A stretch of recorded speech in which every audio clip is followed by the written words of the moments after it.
तो बच्चों कैसे हैं आप सब? बहुत-बहुत स्वागत है आपका आज की इस वीडियो में।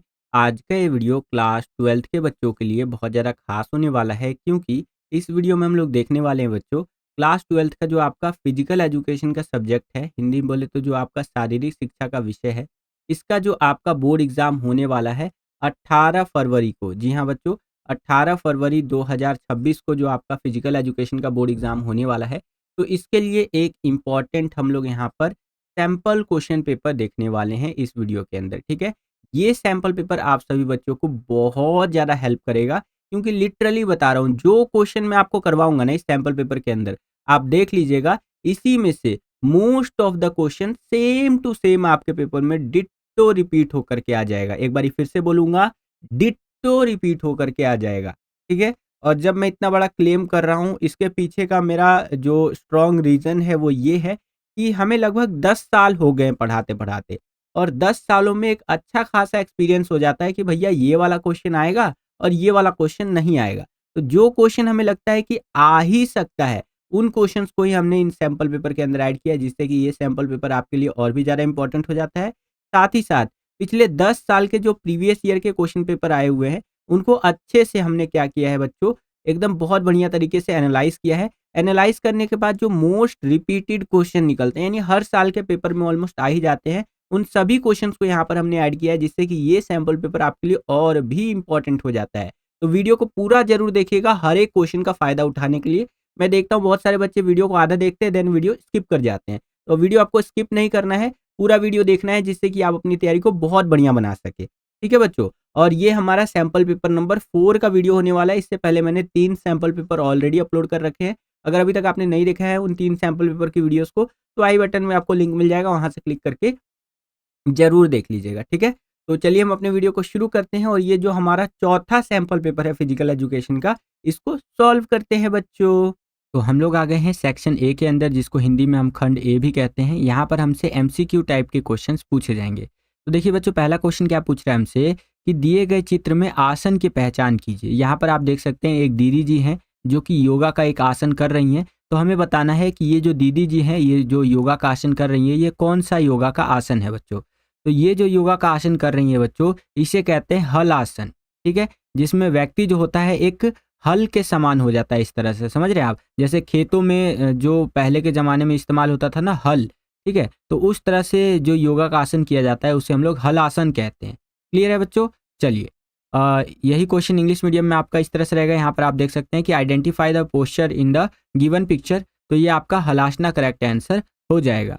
नेक्स्ट आगे चले तो यहाँ पर आपको दृष्टिबाधित छात्रों के लिए एक क्वेश्चन दिया है, इसको भी मैं आपको बता देता हूँ कि योग सूत्र के अनुसार आसन का क्या अर्थ होता है? तो योग सूत्र के अनुसार आसन का जो अर्थ होता है बच्चों, वो होता है स्थिर सुखमासन करके, ठीक है? ये आपका सी वाला ऑप्शन करेक्ट हो जाएगा। सेम यही क्वेश्चन इंग्लिश मीडियम में इस तरह से रहेगा। यहाँ पर आप देख सकते हैं कि yoga sutra the meaning of asana is जैसे कि आपका जो ये सी वाला ऑप्शन है ये करेक्ट आंसर हो जाएगा, स्थिर सुखासना करके, ठीक है? सुखासना करके।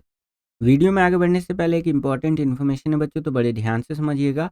अगर आप अपने बोर्ड एग्जाम जो 2026 में आपका बोर्ड एग्जाम होने वाला है ना, इसकी तैयारी को नेक्स्ट लेवल पर ले जाना चाहते हैं और उन बच्चों की कैटेगरी में शामिल होना चाहते हैं जो लास्ट टाइम पे भी तैयारी करके अपने बोर्ड एग्जाम्स के अंदर बहुत अच्छे मार्क्स स्कोर करते हैं, यहाँ तक कि 95 प्लस तक स्कोर करते हैं, तो आप हमारे द्वारा बनाए गए सैम्पल क्वेश्चन पेपर्स को ले सकते हैं। इन सैम्पल पेपर के माध्यम से आप अपनी तैयारी को बहुत बढ़िया बना सकते हैं बच्चों, ठीक है? हमने लिटरली 6 महीने लगा करके 6 मंथ्स हो गए हमारी पूरी टीम को इन सैंपल पेपर्स को बनाते-बनाते, और 6 महीने पूरा लगाया हमने और सैंपल पेपर आपके लिए बना करके रेडी कर दिया है। हर एक सब्जेक्ट का ऑलमोस्ट 15-15 सैंपल पेपर हमने बना करके रेडी कर दिया है विथ सॉल्यूशन के साथ, ठीक है? और हिंदी और इंग्लिश दोनों ही मीडियम के अंदर आपको सैंपल पेपर्स देखने को मिल जाएँगे बच्चों। अच्छा, सैंपल पेपर लेने से आपको फ़ायदा क्या होगा? देखिए, सबसे पहले तो सैंपल पेपर किन बच्चों के लिए है उसको समझ लीजिए। 2 तरह के बच्चे होते हैं, एक जिनकी तैयारी अभी तक कुछ भी नहीं हुई है, जो मेजॉरिटी ऑफ बच्चे होते हैं। एक वो बच्चे होते हैं जिनकी तैयारी अभी तक अच्छी खासी यहाँ पर हो गई है, ठीक है? तो इन दोनों ही तरह के बच्चों के लिए सैंपल पेपर होने वाला है। अगर आपकी तैयारी बिल्कुल भी नहीं हुई है, तो आपके लिए तो ये सैंपल पेपर बहुत ज़्यादा रिकमेंडेड है, आपको लेना ही लेना चाहिए। ब्रह्मास्त्र आपके लिए सिद्ध होने वाला है, ठीक है? क्योंकि आप बहुत कम समय में बहुत ज़्यादा यहाँ पर रिवीज़न कर सकते हैं, तैयारी कर सकते हैं इन सैंपल पेपर के माध्यम से। और आपकी तैयारी हो रखी है, तो आपकी तैयारी को और ज़बरदस्त बनाने के लिए भी ये सैंपल पेपर काफ़ी ज़्यादा मदद करेगा। अब जैसे मान लीजिए आपने फिजिकल एजुकेशन का सैंपल पेपर लिया हमारी टीम से, ठीक है? तो इसमें टोटल आपको 15 सैंपल पेपर देखने को मिलेंगे, क्लियर है? अच्छा, 15 सैंपल पेपर में अगर मैं बात करूँ तो क्या-क्या देखने को मिलेगा आपको? तो पूरे सिलेबस के अंदर से जो इस साल का 2026 के बोर्ड एग्ज़ाम के लिए आपका सिलेबस आया हुआ है ना, इसमें से जो भी इम्पोर्टेंट आपके फिज़िकल एजुकेशन में से एमसीक्यू निकलते हैं, वो सारे एमसीक्यू आपको देखने को मिलेंगे 15 सैंपल पेपर में। जितने भी आपके इम्पोर्टेंट शॉर्ट क्वेश्चन्स निकलते हैं, वो देखने को मिलेंगे। जितने भी इम्पोर्टेंट आपके लॉन्ग क्वेश्चन्स निकलते हैं, वो आपको देखने को मिलेंगे। जितने भी इम्पोर्टेंट आपके इमेज वाले क्वेश्चन निकलते हैं, वो सारे आपको यहाँ देखने को मिलेंगे, यानी कि हर तरह के क्वेश्चंस की आपकी तैयारी हो जाएगी इन्हीं सैंपल पेपर के माध्यम से, ठीक है? तो ज़रूर इन सैंपल पेपर्स को लीजिए, स्क्रीन पर दिख रहे व्हाट्सएप नंबर पे कॉन्टैक्ट करके और अपने बोर्ड एग्ज़ाम की तैयारी को नेक्स्ट लेवल पर लेकर के जाइए। देखिए बच्चों, मेरी तरफ से तो 2000% रिकमेंडेड है आप सभी बच्चों को ये, आपको लेना ही लेना चाहिए, तैयारी बहुत बढ़िया बना सकते हैं आप। और अभी के टाइम पे आपको 50% का डिस्काउंट भी देखने को मिलेगा सैंपल पेपर्स के ऊपर। वैसे तो एक सब्जेक्ट के सैंपल पेपर का जो ओरिजिनल प्राइस है, वो ₹299 है, लेकिन अभी अगर आप लेंगे तो 50% डिस्काउंट ऑफर के तहत केवल और केवल ₹149 में आपको मिल जाएगा, क्योंकि अभी 50% का डिस्काउंट चल रहा है, ठीक है? तो सैंपल पेपर ले करके तैयारी बहुत बढ़िया बनाइए बच्चों, ठीक है? चलिए वीडियो में आगे बढ़ते हैं। दूसरा क्वेश्चन देखिए बच्चों, यहाँ पर क्या पूछ रहा है हमसे कि राष्ट्रीय खेल प्रतिभा खोज किस संघ के लिए काम करता है? सेम यही क्वेश्चन इंग्लिश मीडियम में इस तरह से रहेगा। यहाँ पर आप देख सकते हैं कि for which association does the national sports talent search work, ठीक है? तो ये किसके लिए काम करते हैं? तो ये हमारा काम करते हैं बच्चों आपका भारतीय खेल प्राधिकरण के लिए, ठीक है? इंग्लिश में बोले तो इंडियन गेम अथॉरिटी जो होते हैं उनके लिए ये काम करते हैं बच्चों, याद रखिएगा। चलिए अगला क्वेश्चन देखिए, यहाँ पर थर्ड क्वेश्चन हमसे क्या पूछ रहा है कि लचक को बढ़ाने की आधुनिक प्रशिक्षण विधि है, ठीक है? लचक यानी फ्लेक्सिबिलिटी को बढ़ाने के लिए जो आधुनिक एकदम नया जो टेक्नोलॉजी है, ठीक है? नया एक तरह से कह लीजिए ट्रेनिंग का मेथड है, वो आपको बताना है बेसिकली। तो वो है बच्चों हमारा यहाँ पर पोस्ट आइसोमेट्रिक स्ट्रेच प्रशिक्षण विधि। ये बिल्कुल यहाँ पर आधुनिक ट्रेनिंग का मेथड है, ठीक है? जिससे हम यहाँ पर लचक को बढ़ा सकते हैं, फ्लेक्सिबिलिटी को बढ़ा सकते हैं। इंग्लिश मीडियम में देखिए तो और बेटर तरीके से आपको समझ में आएगा कि it is a modern training method to increase flexibility. तो वो हो जाएगा आपका post isometric stretch training method, जिससे हम अपनी फ्लेक्सिबिलिटी को यानी कि लचक को और अच्छे से बढ़ा सकते हैं बच्चों। क्लियर है? चलिए नेक्स्ट क्वेश्चन, किसी व्यक्ति का स्वयं के प्रति आदर का भाव रखना क्या कहलाता है? तो कोई भी व्यक्ति जब स्वयं के प्रति आदर का भाव रखता है तो वो आत्मसम्मान कहलाता है। अक्सर मैंने ये लड़कियों के अंदर देखा है कि ओ माय गॉड मैं तो बहुत ज़्यादा सुंदर हूँ, ओ माय गॉड मैं तो एकदम हूर की परी हूँ। जोक सपाट, ठीक है?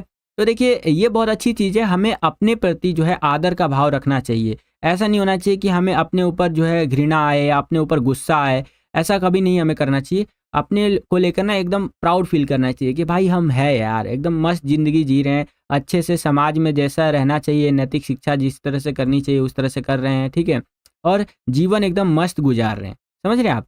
तो कोई भी व्यक्ति जो होता है वो स्वयं के प्रति आदर का जब भाव रखता है तो वो आत्मसम्मान कहलाता है बच्चों। इंग्लिश मीडियम में ये क्वेश्चन कुछ इस तरह से रहेगा कि what is it called when a person has a feeling of respect for himself. तो इसे हम लोग सेल्फ स्टीम कहते हैं। तो ऑप्शन नंबर जो आपका डी है ये करेक्ट आंसर हो जाएगा। अब हम लोग आ गए हैं पांचवें क्वेश्चन के अंदर। यहाँ पर देखिए क्या कह रहा है, निम्नलिखित कथनों पर विचार कीजिए, ठीक है? तो यहाँ पर ये निम्नलिखित कथन अलग अलग स्टेटमेंट्स दे दिए हैं, इस पर हमें विचार करना है। तो चलिए जी विचार कर लेते हैं।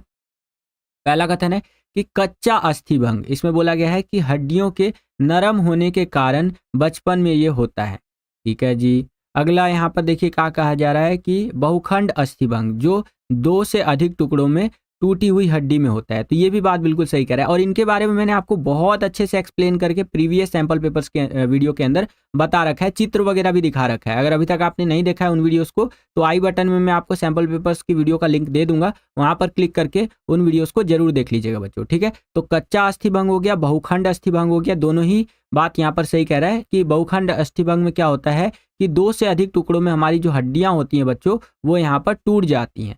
अगला है यहाँ पर अनुप्रस्थ अस्थिभंग, इसमें क्या होता है समकोण में टूटी हुई हड्डियां हमें देखने को मिलती हैं, ठीक है?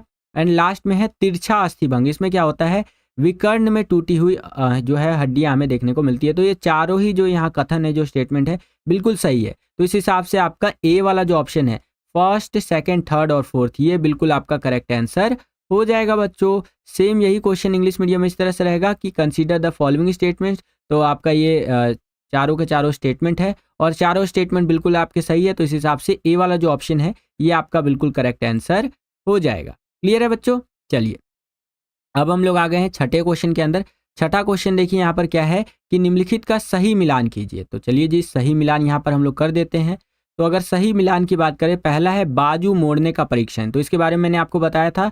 ये क्या होता है? ऊपरी भाग की शक्ति के लिए किया जाता है, ठीक है, जिसमें किसकी जरूरत होती है? एक खाली कुर्सी चाहिए होता है, जिसका यहाँ पर हाथ रखने वाला ना हो कुर्सी के ऊपर, वैसे टाइप की कुर्सी चाहिए होती है, जिससे कि हम अपनी ऊपरी भाग की शक्ति का यहाँ पर वो कर सकते हैं, ठीक है, और यहाँ पर पूरा टेस्ट कर सकते हैं। और बाजू मोड़ने का ये परीक्षण होता है। अगला है बैक स्ट्रेच परीक्षण। तो बैक स्ट्रेच परीक्षण की बात करें तो ऊपरी भाग यानी कंधों की लचक के लिए होता है। थर्ड है 6 मिनट चाल परीक्षण। तो 6 मिनट चाल परीक्षण होता है हृदय वाहिका पुष्टि के लिए। और लास्ट में है चेयर सिट एंड रीच परीक्षण। तो ये शरीर के निचले भाग की लचक के लिए होता है बच्चों। तो इस हिसाब से आपका जो करेक्ट आंसर हो जाएगा वो हो जाएगा ऑप्शन नंबर ए बच्चों, ठीक है। ये आपका बिल्कुल करेक्ट आंसर हो जाएगा सिक्स्थ क्वेश्चन का। आशा करता हूँ आपको समझ में आया होगा।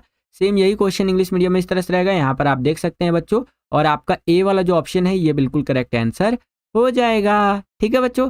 चलिए आगे चलते हैं। सातवां क्वेश्चन देखिए बच्चों, यहाँ पर क्या है कि 21 टीमों के लिए नॉकआउट के आधार पर कितनी बाई दी जाएगी। तो ये आज का होमवर्क है बच्चों आपका। बहुत आसान सा क्वेश्चन है, मैंने कई बार आपको करवा रखा है। ये आज का मैं रख देता हूँ होमवर्क। तो आप मुझे कमेंट करके बताएंगे कि यहाँ पर 21 टीमों के लिए नॉकआउट के आधार पर, ठीक है, कितनी बाई दी जाएगी।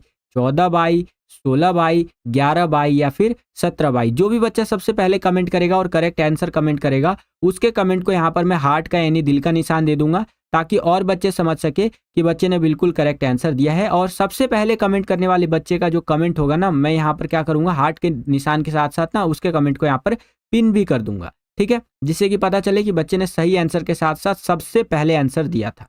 ओके बच्चों, तो ये होमवर्क रह गया आज का आपका।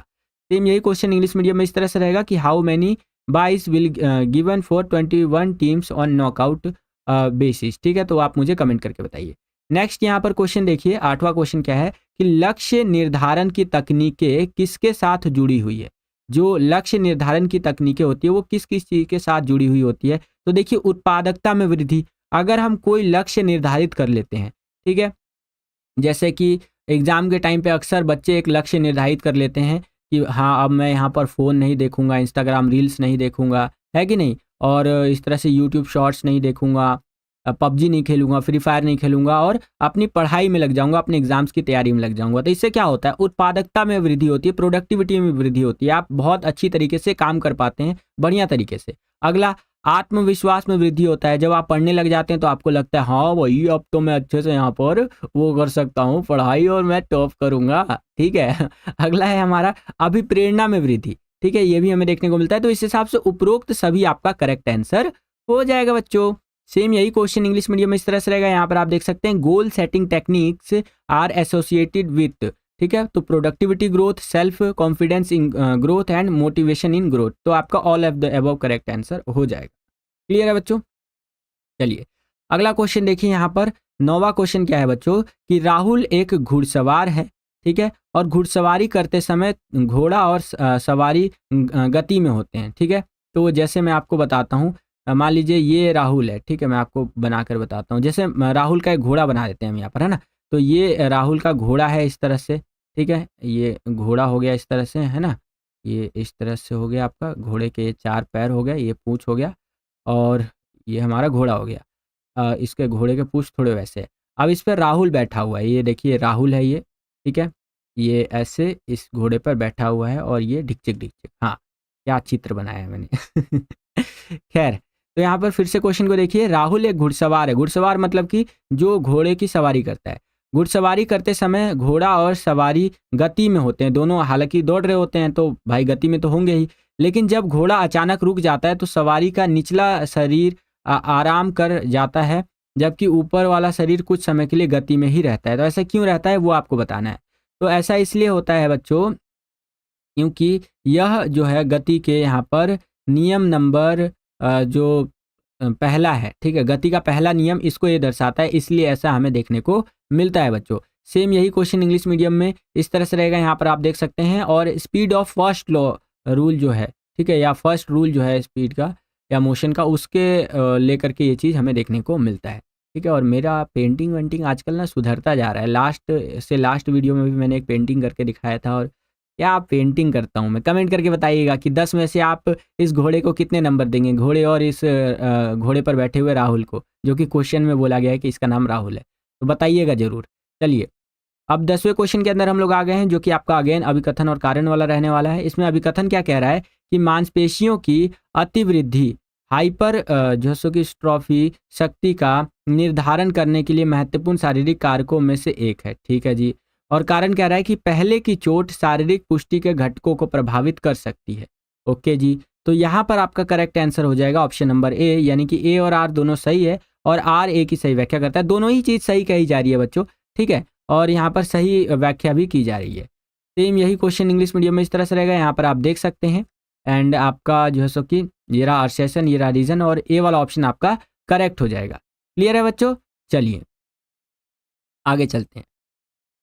अगला क्वेश्चन देखिए, यहाँ पर 11वां क्वेश्चन क्या पूछ रहा है हमसे कि वायु कोष्टिका में ऑक्सीजन लेने और कार्बन डाइऑक्साइड बाहर निकालने की प्रक्रिया को क्या कहते हैं, ठीक है। इंग्लिश मीडियम में ये क्वेश्चन कुछ इस तरह से रहेगा कि the process of taking oxygen in the alveoli and expelling carbon dioxide is called. तो इसको हम लोग कहते हैं बच्चों यहाँ पर आपका श्वसन, ठीक है। जो हम लोग ऐसे सांस लेते हैं ना,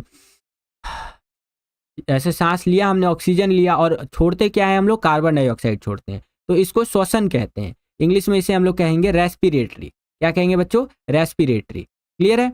चलिए नेक्स्ट यहाँ पर 12वां क्वेश्चन देखिए क्या हमसे पूछ रहा है कि शक्ति को निर्धारित करने वाले शरीर क्रियात्मक कारक कौन सा नहीं है, ठीक है।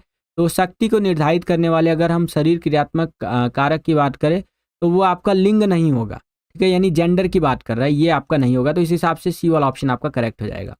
सेम यही क्वेश्चन इंग्लिश मीडियम में इस तरह से रहेगा कि which is not a psychological factor that determine strength. तो आपका यहाँ पर जो जेंडर होता है वो नहीं होगा, ठीक है। चलिए 13वां क्वेश्चन देखिए यहाँ पर क्या है बच्चों कि शरीर के अंग, कोशिका अंग या अन्य ऊतक के आकार में कमी का कहा जाता है, ठीक है। जो शरीर का अंग होता है या कोशिका का अंग होता है या अन्य जो ऊतक होते हैं, इसके आकार में जो कमी आ जाता है तो इसको क्या कहा जाता है? तो इसको कहा जाता है बच्चों आपका एट्रोफी। क्या कहते हैं बच्चों? एट्रोफी। थोड़े से मुश्किल क्वेश्चंस भी है, देखिए, क्योंकि आपका जो पेपर आता है ना वो 80-20 के रेशियो में आता है, याद रखिएगा हमेशा, ठीक है।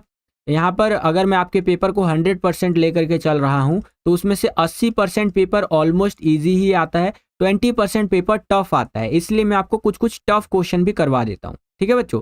सेम यही क्वेश्चन इंग्लिश मीडियम में इस तरह से रहेगा, यहाँ पर आप देख सकते हैं, और इसका एट्रोफी जो है सी ऑप्शन करेक्ट हो जाएगा।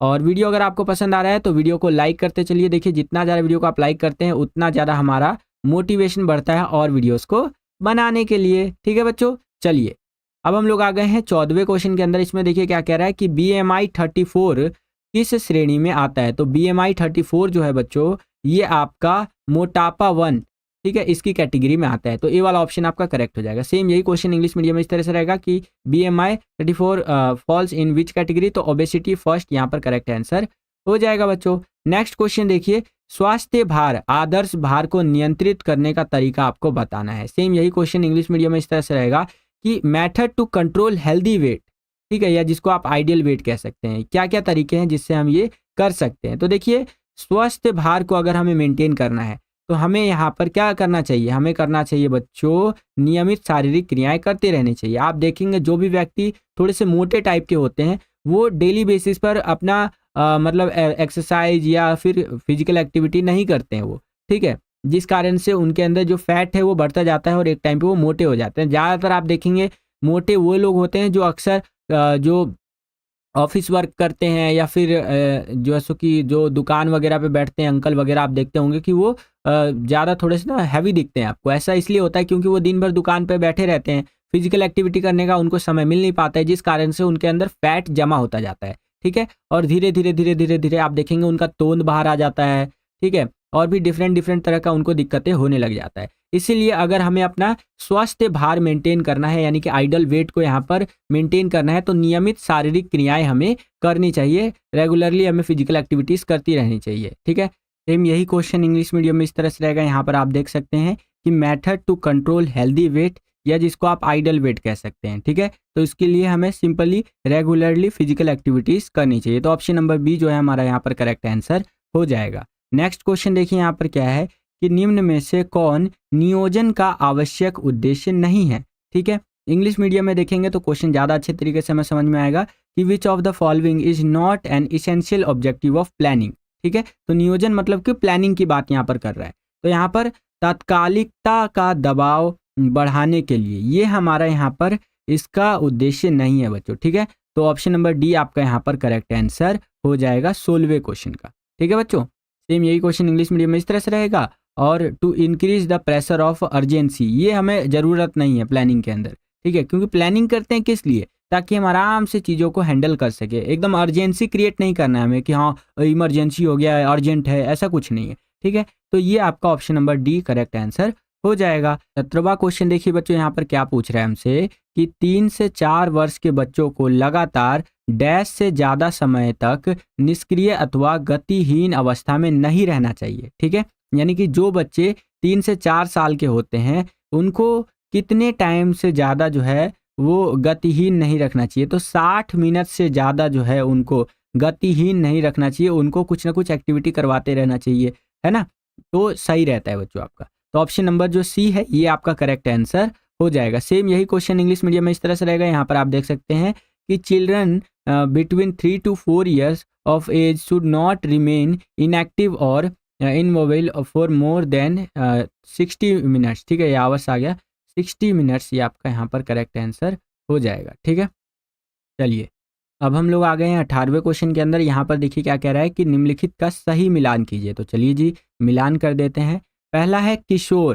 ठीक है, तो किशोर का आपका हो जाएगा बच्चों यहाँ पर ये डी वाला जो है ना 13 से 19 वर्ष। ठीक है, जो बच्चे 13 साल से लेकर के आपका 19 साल तक के होते हैं ये किशोर की कैटेगरी में आते हैं। ठीक है, अगला है पीछे का कुबड़। तो पीछे का कुबड़ की बात करें तो ये हो जाएगा आपका यहाँ पर ये वाला मुद्रा विकृति। ठीक है, तो ये सेकंड का आपका फर्स्ट करेक्ट आंसर हो जाएगा। एंड अगला है हमारा वृहत मांसपेशी। तो वृहत मांसपेशी का हो जाएगा यहाँ पर दौड़ना। एंड लास्ट में हमारा मासिक धर्म, तो ये हमारा 21 से 35 दिनों का होता है। ठीक है बच्चों, तो ये इस तरह से आप मिलान कर सकते हैं। करेक्ट ऑप्शन की बात करूँ तो ऑप्शन नंबर जो ये ए है ये आपका करेक्ट आंसर हो जाएगा। सेम यही क्वेश्चन इंग्लिश मीडियम में इस तरह से रहेगा, यहाँ पर आप देख सकते हैं, और ए वाला जो ऑप्शन है ये आपका करेक्ट आंसर हो जाएगा बच्चों। आगे चलते हैं, अब हम लोग आ गए हैं सेक्शन बी के अंदर, जहाँ पर हमसे 2 मार्क्स के क्वेश्चन पूछे जाएंगे और इनका आंसर हमें 60 to 90 वर्ड्स के अंदर देना है। तो चलिए देख लेते हैं क्या करके। यहाँ पर क्वेश्चन क्या पूछ रहा है हमसे कि लचक से आप क्या समझते हैं, सक्रिय लचक तथा अक्रिय लचक में आपको अंतर बताना है। तो देखिए लचक, जिसको इंग्लिश में आप फ्लेक्सिबिलिटी भी कहते हैं, जैसे रबड़ होता है ना, रबड़ में खिंचाव होता है, तो उसी तरह से हमारे शरीर में भी लचक यानी फ्लेक्सिबिलिटी। अब जाहिर सी बात है कि रबड़ जो होता है एक नॉर्मल जिस हेयर बैंड वाला रबड़ जो हम अपने मतलब लड़कियां अपने बालों में लगाती हैं, तो उतना खिंचाव तो नहीं होगा हमारे बॉडी में, बट हमारा बॉडी फ्लेक्सिबल होता है। ठीक है, तो उसी को लेकर के ये है। देखिए लचक के बारे में क्या डेफिनेशन देता है आपका फिजिकल एजुकेशन कि शरीर के जोड़ों की गतियों के विस्तार को लोच या लचक कहते हैं। शरीर की जो जोड़े होते हैं, जोड़े मतलब जॉइंट्स जो होते हैं, ठीक है, तो उनका कितना हम विस्तार कर सकते हैं उसको ही हम लोग यहाँ पर लोच या लचक कहते हैं, यानी उसको कितना हम फैला सकते हैं, वही चीज़ होता है आपका। अब सक्रिय और अक्रिय लचक क्या होता है इसके बारे में समझिए। सक्रिय लचक बिना किसी बाहरी सहायता के शरीर के जोड़ों का अधिक दूरी तक गति करने को ही सक्रिय लचक कहा जाता है। जब हम बिना किसी बाहरी सहायता के, ठीक है, आउटसाइडर हेल्प के बिना हम जब यहाँ पर ज़्यादा दूरी तक गति करते हैं तो वो हमारा सक्रिय लचक होता है। इसके अंदर हमारा खिंचाव वाला व्यायाम आ जाएगा, बिना किसी व्यक्ति की सहायता से जब हम कर लेते हैं तो ये हमारा सक्रिय लचक की कैटेगरी में आ जाता है। अगला होता है अक्रिय लचक। ये क्या होता है जी? तो अक्रिय लचक शरीर की वह योग्यता है जिसके द्वारा बाहरी सहायता से अधिक दूरी तक गतियाँ की जा सकती हैं, जैसे कि किसी सहयोगी द्वारा खिंचाव वाले व्यायाम करना। ठीक है, तो ये आपका अक्रिय लचक की कैटेगरी में आ जाएगा। सेम यही क्वेश्चन इंग्लिश मीडियम में इस तरह से रहेगा। यहाँ पर आप देख सकते हैं what do you understand by flexibility and right the difference between active flexibility and passive flexibility. तो आंसर आपको कुछ इस प्रकार से लिखते हुए चलना है, यह आप अपनी स्क्रीन पर देख सकते हैं बच्चों। ठीक है, चलिए आगे चलते हैं। और एक चीज़ मैं और आपको बताना चाहूँगा बच्चों, इससे पहले मैंने आपके लिए कई सारी वीडियोस बना रखी है फिजिकल एजुकेशन की, जैसे कि ये तो हमारा 8वां सैम्पल पेपर चल रहा है। इससे पहले मैंने 7 सैम्पल क्वेश्चन पेपर्स की वीडियोस बना रखी है। अगर आपने नहीं देखा है तो आई बटन में आपको लिंक में दे दूंगा। साथ ही साथ मैंने आपको फिजिकल एजुकेशन का 1 शॉट का वीडियो बना दिया है, तो आप 1 शॉट का वीडियो देख सकते हैं। जिन बच्चों के पास जियोग्राफी का यहाँ पर सब्जेक्ट है तो उनके लिए जियोग्राफी का सैम्पल पेपर अपलोड कर दिया है, 2 सैम्पल पेपर, आप उसको देख सकते हैं। ठीक है, पॉलिटिकल साइंस का अपलोड कर दिया है मैंने सैम्पल पेपर। और किस किस सब्जेक्ट का आपको सैंपल पेपर चाहिए आप मुझे कमेंट करके बता सकते हैं बच्चों। ठीक है, चलिए 20वां क्वेश्चन देखिए यहाँ पर क्या है कि भोजन असहिष्णुता का उपचार कैसे किया जाता है। ठीक है, इंग्लिश मीडियम में देखेंगे एक बार, how are the food intolerance treated. ठीक है, तो भोजन असहिष्णुता जो होता है इसका उपचार हम लोग इस प्रकार से करते हैं कि इसका इलाज चिकित्सा सहायक द्वारा किया जाता है, जहां भोजन के पोषक तत्वों के कार्य को समझ की कोशिश करते हैं। ठीक है, कि इसके भोजन के जो पोषक तत्व होते हैं उनके कार्य उनको समझते हैं कि इन पोषक तत्वों से हमें क्या फ़ायदा होता है। अगला, खाद्य एलर्जी तुलना में खाद्य असहिष्णुता अधिक बड़ी समस्या है। ठीक है, खाद्य असहिष्णुता में भोजन के विशेष तत्व जो पोषक तत्व होता है जिनके कारण शारीरिक प्रतिक्रियाएं होती हैं, जिन्हें हमारे पाचन तंत्र द्वारा भोजन के पोषक तत्व सही प्रकार से पाचन और अवशोषित नहीं होते हैं, ये इसके अंदर आप लिख सकते हैं। ठीक है बच्चों, सेम यही क्वेश्चन आपका इंग्लिश मीडियम में इस तरह से रहेगा एंड आंसर आपको कुछ इस प्रकार से लिखना है बच्चों। आगे चलते हैं, अगला क्वेश्चन देखिए यहाँ पर 21वां क्वेश्चन क्या है कि उदाहरण सहित समझाइए कि आंतरिक प्रेरणा किसे कहते हैं। इंटरनल मोटिवेशन की एक तरह से यहाँ पर बात कर रहा है। तो देखिए आंतरिक प्रेरणा, जब कोई व्यक्ति अपने अंदर से प्रेरणा ले किसी लक्ष्य को पाने के लिए तो वो आंतरिक प्रेरणा के अंदर आता है बच्चों। जैसे आप इंस्टाग्राम रील्स देखते होंगे तो कभी कभी रोल्स रॉयस या फरारी या BMW या अगर आप बाइक लवर है तो कोई बाइक का आपको रील दिख जाता होगा, तो आपके अंदर ना एक मोटिवेशन आता होगा कि यार एक दिन तो ये गाड़ी लेके रहनी है, एक दिन ये गाड़ी लेके रहनी है और इस दुनिया से जाने से पहले 3-4 BMW तो मेरे घर के आगे खड़ी होनी ही चाहिए, एक बड़ा सा बंगलो होना चाहिए, है कि नहीं। तो जब रील वगैरह हम देखते हैं ना तो अंदर से एक मोटिवेशन आ जाता है, या और भी कई कारणों से आ सकता है। तो जो अंदर से एक मोटिवेशन आता है किसी भी लक्ष्य को पाने के लिए तो वो हमारा यहाँ पर इंटरनल मोटिवेशन या फिर उसको आप हिंदी में आंतरिक प्रेरणा कहेंगे। क्लियर है बच्चों, आगे देखिए, कोई व्यक्ति किसी कार्य को इसलिए करता है क्योंकि वह कार्य उसे संतुष्टि देता है। ठीक है, एवं उसे वह कार्य करने में आनंद आता है और ये किसी भी बाहरी कारकों की वजह से नहीं बल्कि उसकी खुद की इच्छा से वह करता है। ठीक है, अब कोई व्यक्ति है कोई कार्य कर रहा है तो वो क्यों कर रहा है, क्योंकि उसे अंदर से आवाज आ रही है कि भाई मेरे को करना चाहिए, मजा आ रहा है मेरे को, है कि नहीं। जैसे आप अपना 12वीं क्लास के बाद अपना कैरियर चूज करेंगे, आप टीचर बन सकते हैं, डॉक्टर बन सकते हैं, इंजीनियर बन सकते हैं, पुलिस वाले बन सकते हैं, ठीक है, या बिजनेसमैन बन सकते हैं, जो भी आप बनना चाहें तो वो बन सकते हैं। तो जो भी आप अपने पसंद का काम आप चुनेंगे अपने जीवन प्रत्याशा के लिए, जीवन जीने के लिए, तो आपको ना वो करने के लिए अंदर से मोटिवेशन आएगा, कोई आपको बोलेगा नहीं। जैसे आप पढ़ाई करते हैं तो पढ़ाई करने के लिए आपके पेरेंट्स बोलते होंगे आपको कि पढ़ाई कर ले, क्या इधर फोन चला रहा है। आपके टीचर्स बोलते होंगे अभी तक, अब तो कॉलेज में उतना नहीं बोलेंगे, ठीक है, कि हाँ पढ़ाई कर ले करके। तो अभी तो आपको चीज़ों करने के लिए बोला जा रहा है, लेकिन एक टाइम ऐसा आएगा जब आपको कोई कुछ बोलेगा नहीं, आप खुद ही करने लग जाएंगे क्योंकि आपको मजा आने लगेगा अपना काम करने में। समझ रहे हैं आप। आगे देखिए, मान लीजिए कि आप स्वयं पढ़ाई करते हैं बिना किसी के कहे, तो इसका मतलब है कि आप आंतरिक रूप से प्रेरित है अच्छे परिणाम लाने के लिए। तो यहाँ पर एक एग्जाम्पल भी दे दिया मैंने कि मान लीजिए भैया आप खुद से पढ़ाई करते हैं बिना किसी के कहे हुए, तो इसका मतलब ये है कि इंटरनली आप बहुत ज़्यादा मोटिवेटेड है और आप अच्छे रिजल्ट लाना चाहते हैं। और अपना अच्छा रिजल्ट लाने के लिए हमने जो आपके लिए सैम्पल पेपर्स बनाए हैं उनको आप ले सकते हैं, जो कि 50% डिस्काउंट ऑफर के तहत अभी चल रहा है बच्चों। वीडियो के स्टार्टिंग में मैंने आपको क्लिप दिखाया था, उसके अंदर मैंने आपको व्हाट्सएप नंबर दिया था, उस पर आप कॉन्टैक्ट करके ले सकते हैं।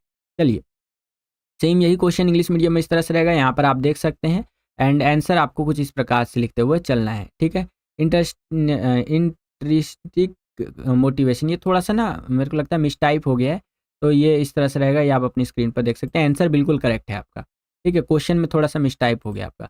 चलिए, अब हम लोग आगे हैं 22वें क्वेश्चन के अंदर। यहाँ पर देखिए क्या है कि जोड़ों के विस्थापन से आप क्या समझते हैं, किन्हीं 2 प्रकार के विस्थापनों को समझाइए। तो बड़े ध्यान से समझिएगा, जोड़ों का विस्थापन क्या होता है। देखिए, जोड़ों का विस्थापन या फिर डिसलोकेशन एक मुख्य चोट है। वास्तव में यह जुड़ी हुई हड्डियों के जोड़ की सतहों का विस्थापन है।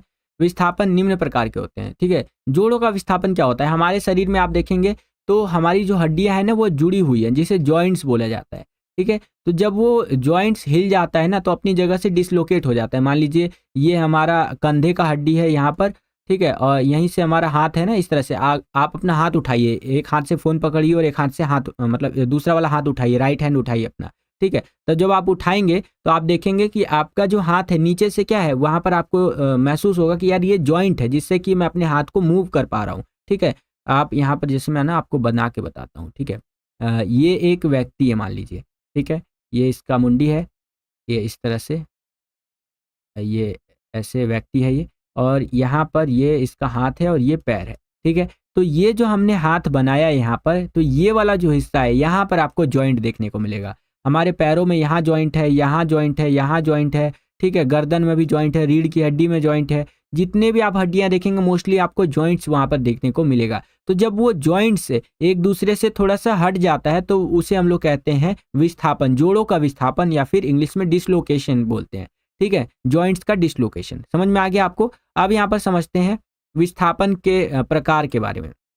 देखिए, सबसे पहला होता है यहाँ पर हमारा निचले जबड़े का विस्थापन। सामान्यतः यह तब हो जाता है जब थोड़ी किसी वस्तु से टकरा जाए।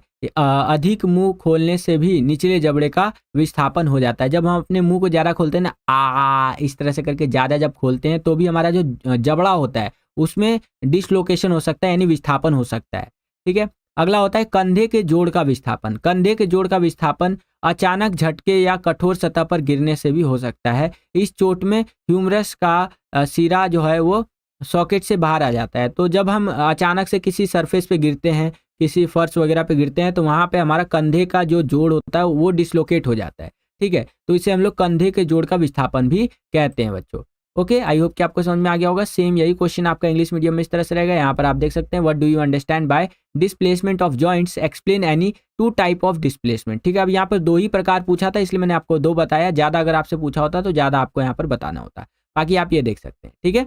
चलिए, अब हम लोग आ गए हैं 23वें क्वेश्चन के अंदर। यहाँ पर 23वां क्वेश्चन देखिए बच्चों, क्या कह रहा है हमें कि इंस्ट्रामुरल टूर्नामेंट के लिए किन्हीं 4 गतिविधियों को लिखिए। जो इंस्ट्रामुरल टूर्नामेंट होता है उसके लिए क्या क्या हमें गतिविधियां देखने को मिलेगी उसके बारे में बताना है आपको। देखिए, इंस्ट्रामुरल टूर्नामेंट के लिए गतिविधियां, प्रथम खेल हॉकी, फुटबॉल, खो खो, कबड्डी आदि में ये देखने को मिलता है, ठीक है। दूसरा लघु खेल जैसे कि shuttle run, sack race, triple leg race, lemon race आदि इसमें देखने को मिलता है, ठीक है। और लयबद्ध खेल जिसके अंदर पीटी, लाजियम, डबल डांस आदि, और रचनात्मक खेल के अंदर हमें जैसे कि ड्राइंग, पेंटिंग, और युद्ध खेल के अंदर हमें जूडो, कुश्ती, मुक्केबाजी आदि ये सब हमें देखने को मिलता है। तो इस तरह से आप यहाँ पर लिख सकते हैं।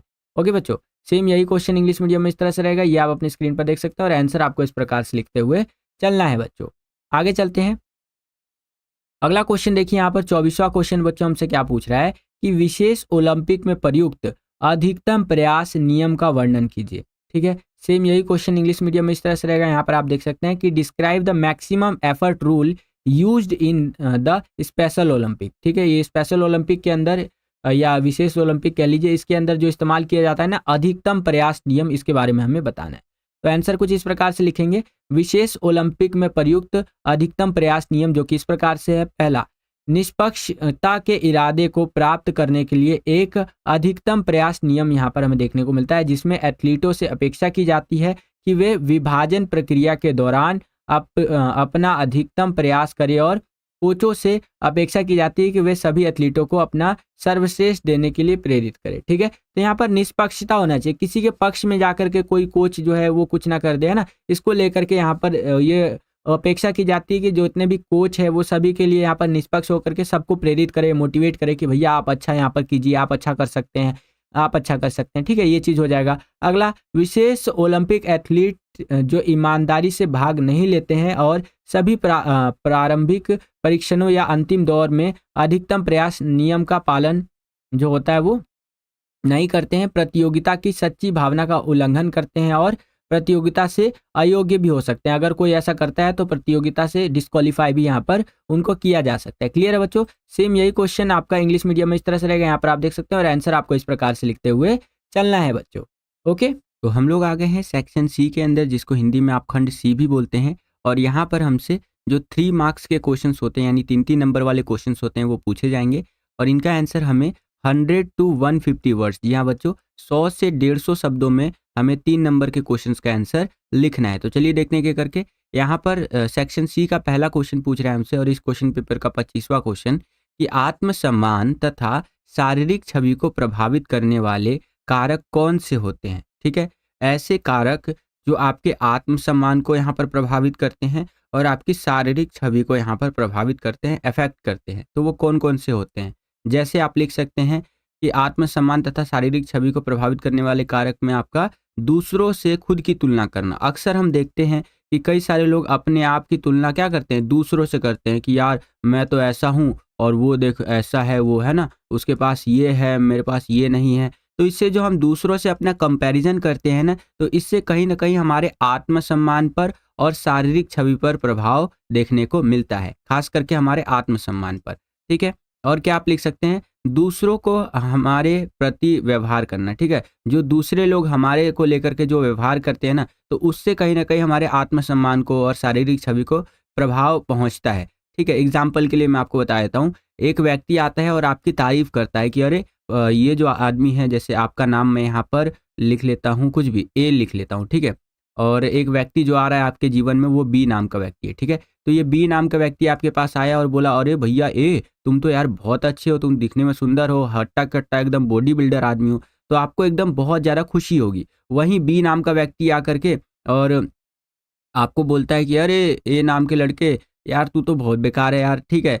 एकदम ऐसे तेरा शकल-वकल भी भद्दा-सा है कि नहीं? इस तरह से आपको बोल दे, तो कहीं न कहीं आपको गुस्सा आएगा, आपके आत्मसम्मान को ठेस पहुँचेगा कि यार इसने ऐसा कैसे बोल दिया मुझे, समझ रहे हैं आप? तो दूसरों का प्रति हम जो व्यवहार होता है, मतलब दूसरों का हमारे प्रति जो व्यवहार होता है, वो भी कहीं न कहीं अफ़ेक्ट करता है इन चीज़ों को। ठीक है बच्चों? आगे देखिए, ये 2 पॉइंट हो गए हमारे। थर्ड पॉइंट है जीवन के अच्छे और बुरे अनुभव। जो हमारे लाइफ के गुड एंड बैड एक्सपीरियंसेस होते हैं, वो भी कहीं न कहीं हमारे आत्मसम्मान और शारीरिक छवि को प्रभावित करते हैं। अगला, शारीरिक गठन के अच्छा होने पर शारीरिक छवि तथा आत्मसम्मान में वृद्धि होगी। अगर किसी व्यक्ति का शारीरिक गठन अच्छा है, जैसे ये मैं एक यहाँ पर ड्राइंग बना रहा हूँ एग्ज़ाम्पल के लिए, ठीक है? ये आप देखेंगे तो ये इसका शारीरिक गठन जो है, यानी भगवान ने जो इस व्यक्ति के शरीर को बनाया है, वो सही बनाया है। वहीं मान लीजिए इसके सामने एक दूसरा व्यक्ति है जो थोड़ा-सा नाटा है, जिसकी हाइट थोड़ी-सी कम है, इस तरह से, ये आप देख सकते हैं ऐसे। ये इसकी हाइट यहाँ पर थोड़ी कम रह गई और ये व्यक्ति जो है इस सेकंड वाला एकदम परफेक्ट है।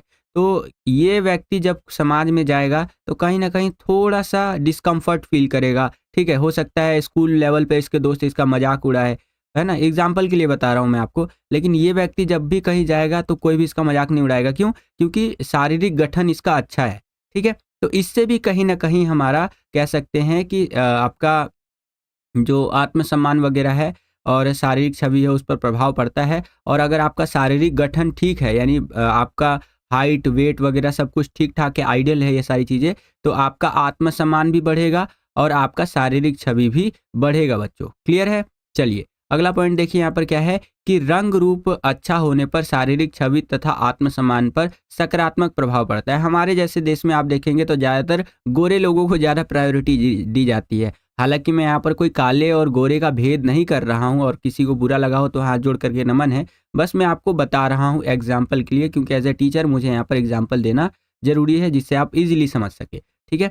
तो हमारे जैसे देश में आप देखेंगे तो हमारे यहाँ पर काले-गोरे का भेद कहीं न कहीं होता है। ठीक है? चाहे वो बहुत छोटे लेवल पे हो, स्कूली लेवल पे ले लीजिए, जिसमें मज़ाक-मज़ाक में बोल दिया जाता है, "ए काले" इस तरह से करके, है ना? तो मतलब ये देखने को मिलता है कि नहीं? और सारी चीज़ें तो मैं बोल भी नहीं सकता, और भी बहुत तरह की चीज़ें होती हैं। तो ये चीज़ें भी बच्चों कहीं न कहीं आत्मसम्मान वगैरह को हमारे यहाँ पर प्रभाव देता है, या इससे प्रभाव पड़ता है, जो कि बिल्कुल गलत है। मैं इसके बिल्कुल अगेंस्ट हूँ, ठीक है? ऐसा कभी भी नहीं करना चाहिए, क्योंकि भगवान ने जिसके शरीर को जैसा बनाया है, जिस रंग का बनाया है, जिस ढंग का बनाया है, उसी में वो परफेक्ट है। और हर कोई इस धरती पर आया है कुछ न कुछ नायाब चीज़ करने के लिए, कुछ न कुछ बड़ी चीज़ करने के लिए, क्योंकि परमात्मा ने, भगवान ने हमें यहाँ भेजा है ताकि हम जीवन में बहुत आगे बढ़ सकें, ठीक है? इसलिए हमें यहाँ पर भेजा गया है। तो हमें किसी का भी यहाँ पर रंग, रूप और शारीरिक बनावट का मज़ाक नहीं उड़ाना चाहिए। अगर ऐसा कोई करता है तो वो बहुत ही गलत है बच्चों। ठीक है। अगला, समाज से मिलने वाली टिप्पणियाँ, जो सोसाइटी से जो एक कमेंट पास किया जाता है किसी भी व्यक्ति को लेकर के, तो उससे कहीं न कहीं उसके आत्मसम्मान, शारीरिक छवि, इन सब पर कहीं न कहीं हमें प्रभाव देखने को मिलता है बच्चों। ठीक है, तो आशा करता हूँ ये क्वेश्चन आपको समझ में आया होगा। सेम यही क्वेश्चन इंग्लिश मीडियम में इस तरह से रहेगा। यहाँ पर आप देख सकते हैं, what are the factors affecting self esteem and body image. तो आंसर आपको इस प्रकार से लिखना है बच्चों कि compare yourself to other, the way others behave towards us, and the good and bad experiences of life, having a good physics and physic will improve body image and self esteem, having a good जैसे कि complexion will have a positive effect on body image and self esteem and comments received from the society। तो इस तरह से आप इस question का answer लिख सकते हैं। 20वां क्वेश्चन देखिए बच्चों, अब हमसे यहाँ पर क्या पूछ रहा है कि आत्मसम्मान तथा शारीरिक छवि को सुधारने वाले तत्वों की व्याख्या कीजिए। ठीक है, अभी हमसे यहाँ पर क्वेश्चन पूछा था कि आत्मसम्मान और शारीरिक छवि को क्या चीज़ें प्रभावित करती है। अब हमसे पूछ रहा है कि जो आत्मसम्मान होता है और शारीरिक छवि होता है उसको हम लोग यहाँ पर कैसे सुधार सकते हैं, उसके बारे में आपको यहाँ पर बताना है। तो देखिए, अगर किसी को अपना आत्मसम्मान और यहाँ पर शारीरिक छवि को सुधारना है तो उसे हमेशा सकारात्मक सोच रखनी चाहिए तथा नकारात्मक सोच को रोकना चाहिए। और ये आपके लिए भी है बच्चों कि हमेशा पॉजिटिव आपको सोचना चाहिए, नेगेटिविटी से दूर रहिए जितना रह सकते हैं। ठीक है, क्योंकि एक छोटी सी ज़िंदगी है और हंसते खेलते अगर ये ज़िंदगी गुजर जाए तो बहुत अच्छी बात है कि नहीं? नहीं तो ज़िंदगी बहुत ज़्यादा बड़ी लगने लग जाती है। आगे देखिए, अपनी योग्यताओं पर ध्यान देना चाहिए और अपने लिखने को बात करना चाहिए। मतलब ये थोड़ा-सा मिसटाइप है, इसको हटाइए। तो अपनी योग्यताएँ जो है, अपनी कैपेबिलिटी है, उन पे ध्यान देना चाहिए, ठीक है? और कहीं न कहीं अपनी कैपेबिलिटीज़ को बढ़ाने का ट्राई करना चाहिए, उसको इम्प्रूव करना चाहिए। प्लास्टिक सर्जरी द्वारा शारीरिक सुंदरता को बढ़ाया जा सकता है। देखिए, एक ये भी केस हो सकता है कि किसी को अगर अपनी सुंदरता बहुत ही ज़्यादा बढ़ानी है, तो वो प्लास्टिक सर्जरी करवा सकता है, जिसके अंदर क्या होता है, मॉडर्न साइंस के द्वारा जो फेस होता है उसको यहाँ पर अच्छा बनाया जाता है, सुंदर बनाया जाता है, उसमें थोड़ा सर्जरी वगैरह करके। ठीक है, शारीरिक सुंदरता को बढ़ाने के लिए सुंदरता बढ़ाने वाली वस्तुओं का उपयोग किया जा सकता है कि नहीं? अगर किसी को शारीरिक सुंदरता बढ़ानी है तो जो सुंदरता बढ़ाने वाली वस्तुएं होती हैं उनका उपयोग हमें करना चाहिए। मतलब जिसको भी करना है, जैसे लाली लिपस्टिक पाउडर लड़कियों के लिए, और लड़कों के लिए ऐसे कई सारे क्रीम आते हैं वो लगा सकते हैं, और कई तरह के कपड़े आते हैं जिससे अपने आप को ग्रूम कर सकते हैं, है कि नहीं? और आत्म प्रशंसा करके खुद अच्छा एहसास करवाना चाहिए। ठीक है, खुद का एक ना प्रशंसा करना चाहिए। जैसे मैं आपको अपना एग्जाम्पल देता हूँ, ठीक है, तो ये आपको ना बहुत ज़्यादा थोड़ा सा अटपटा भी लग सकता है। मैं अपने आप को शाबाशी देता हूँ कभी-कभी, ठीक है? जब भी मैं बहुत एक्स्ट्रा ऑर्डिनरी चीज़ कोई करता हूँ और मुझे लगता है कि यार ये मैंने फोड़ दिया, ये मैंने कर दिखाया फाइनली, तो मैं अपने आप को, खुद के कंधे को ऐसे थपथपाता हूँ और बोलता हूँ, यार तू हीरो आदमी है यार, तू तो एकदम मस्त आदमी है, तूने ये चीज़ कर दिया। समझ रहे हैं? तो इससे कहीं न कहीं हमारा जो आत्मसम्मान है वो बहुत ज़्यादा बढ़ता है। हमारे खुद के अंदर जो एक व्यक्ति बैठा हुआ है, वो सोचता है कि यार हम भी कुछ कर सकते हैं, हम भी फोड़ सकते हैं, है कि नहीं? और प्रतिदिन व्यायाम करना तथा संतुलित आहार हमें खाना चाहिए। तो इस तरह से आंसर आप लिख सकते हैं बच्चों।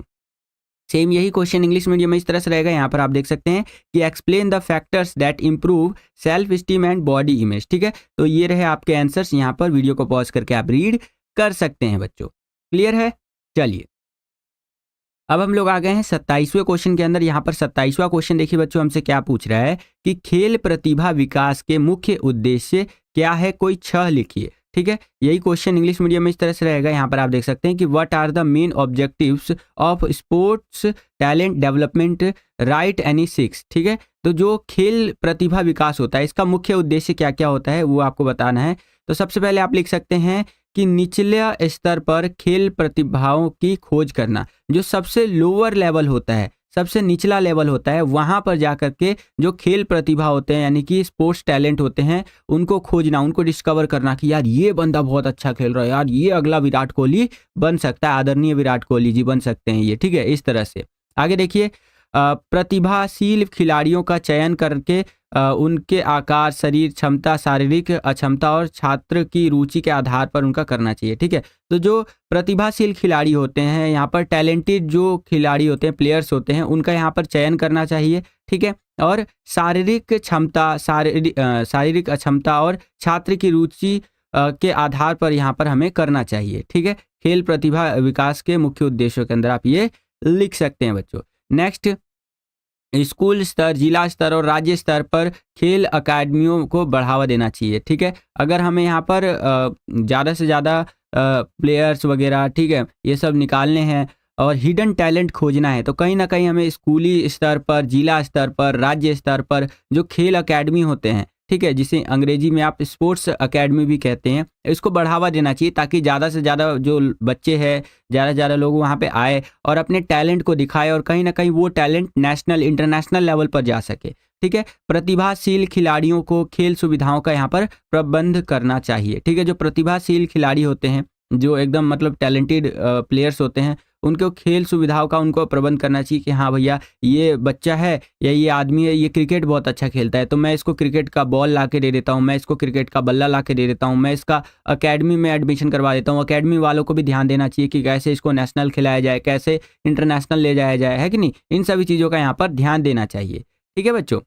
और एक चीज़ और मैं आपको यहाँ पर बता देता हूँ कि स्कूली स्तर पर और जिला स्तर और राज्य स्तर पर अगर हम खेल अकादमियों को, यानी स्पोर्ट्स अकेडमी को यहाँ पर बढ़ावा देंगे, तो इससे नंबर ऑफ़ प्लेयर्स ज़्यादा हमारे पास रहेंगे जो टैलेंटेड होंगे, ठीक है। और वो हमारा देश का नाम जा करके आगे बहुत ज़्यादा रोशन करेंगे। जैसे आप जान करके आश्चर्यचकित हो जाएंगे कि कल का यहाँ पर ना क्लास आपका जो 11th है, ठीक है, तो क्लास 11th के अंदर इंग्लिश का कल एग्ज़ाम हुआ है और उसके अंदर जो पैसेज आया है आपका, वो आया है आपका मेसी को लेकर के, जो महान फुटबॉलर यहाँ पर माने जाते हैं। तो सोचिए मेसी किस देश के हैं और उनका यहाँ पर जो एक हमारा देश भारत है, भारत में भी सीबीएसई बोर्ड है, ठीक है, कहीं न कहीं उसके अंदर में 11th क्लास एक तरह से आ जाता है।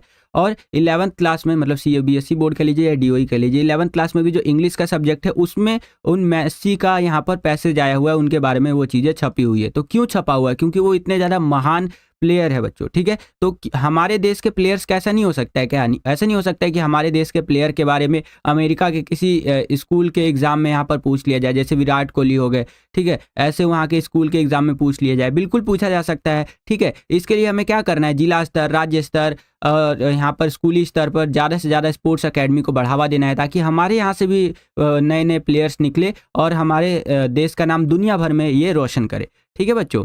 आगे देखिए, यहाँ पर बोला गया है कि खेल प्रतिभाओं को मौका देना चाहिए, जो स्पोर्ट्स टैलेंट होते हैं उनको एक बार अपॉर्चुनिटी ज़रूर देना चाहिए जिससे कि वो अपना टैलेंट वगैरह दिखा सके, ठीक है। प्रतिभाशाली खिलाड़ियों को वित्तीय सहायता प्रदान करनी चाहिए। कई बार ये देखने को मिला है बच्चों कि जो जो प्रतिभाशील खिलाड़ी होते हैं उनको फाइनेंशियली हेल्प उतना नहीं मिल पाता है, जिससे कि कहीं ना कहीं उनका टैलेंट उतना निखर करके सामने नहीं आ पाता है। जैसे एक बेस्ट एग्जांपल है, मैं एक सॉन्ग सुनता हूँ, ठीक है, दिल ये ज़िद्दी है, जिसके अंदर मतलब ये प्रियंका चोपड़ा जी हैं और मैरी कॉम जी का वो रोल निभा रही हैं, ठीक है। तो उस गाने को अगर आप सुनेंगे, यूट्यूब पे सर्च करके सुन लीजिएगा, बहुत मोटिवेट करने वाला गाना है, ठीक है। तो उसमें ना ये दिखाया गया है कि वो कितना ज़्यादा फाइनेंशियली स्ट्रगल करती हैं, ठीक है, और फिर भी मैरी कॉम जी जो है वो जो है सो कि हमारे देश का नाम बहुत जा कर के आगे रोशन करती हैं।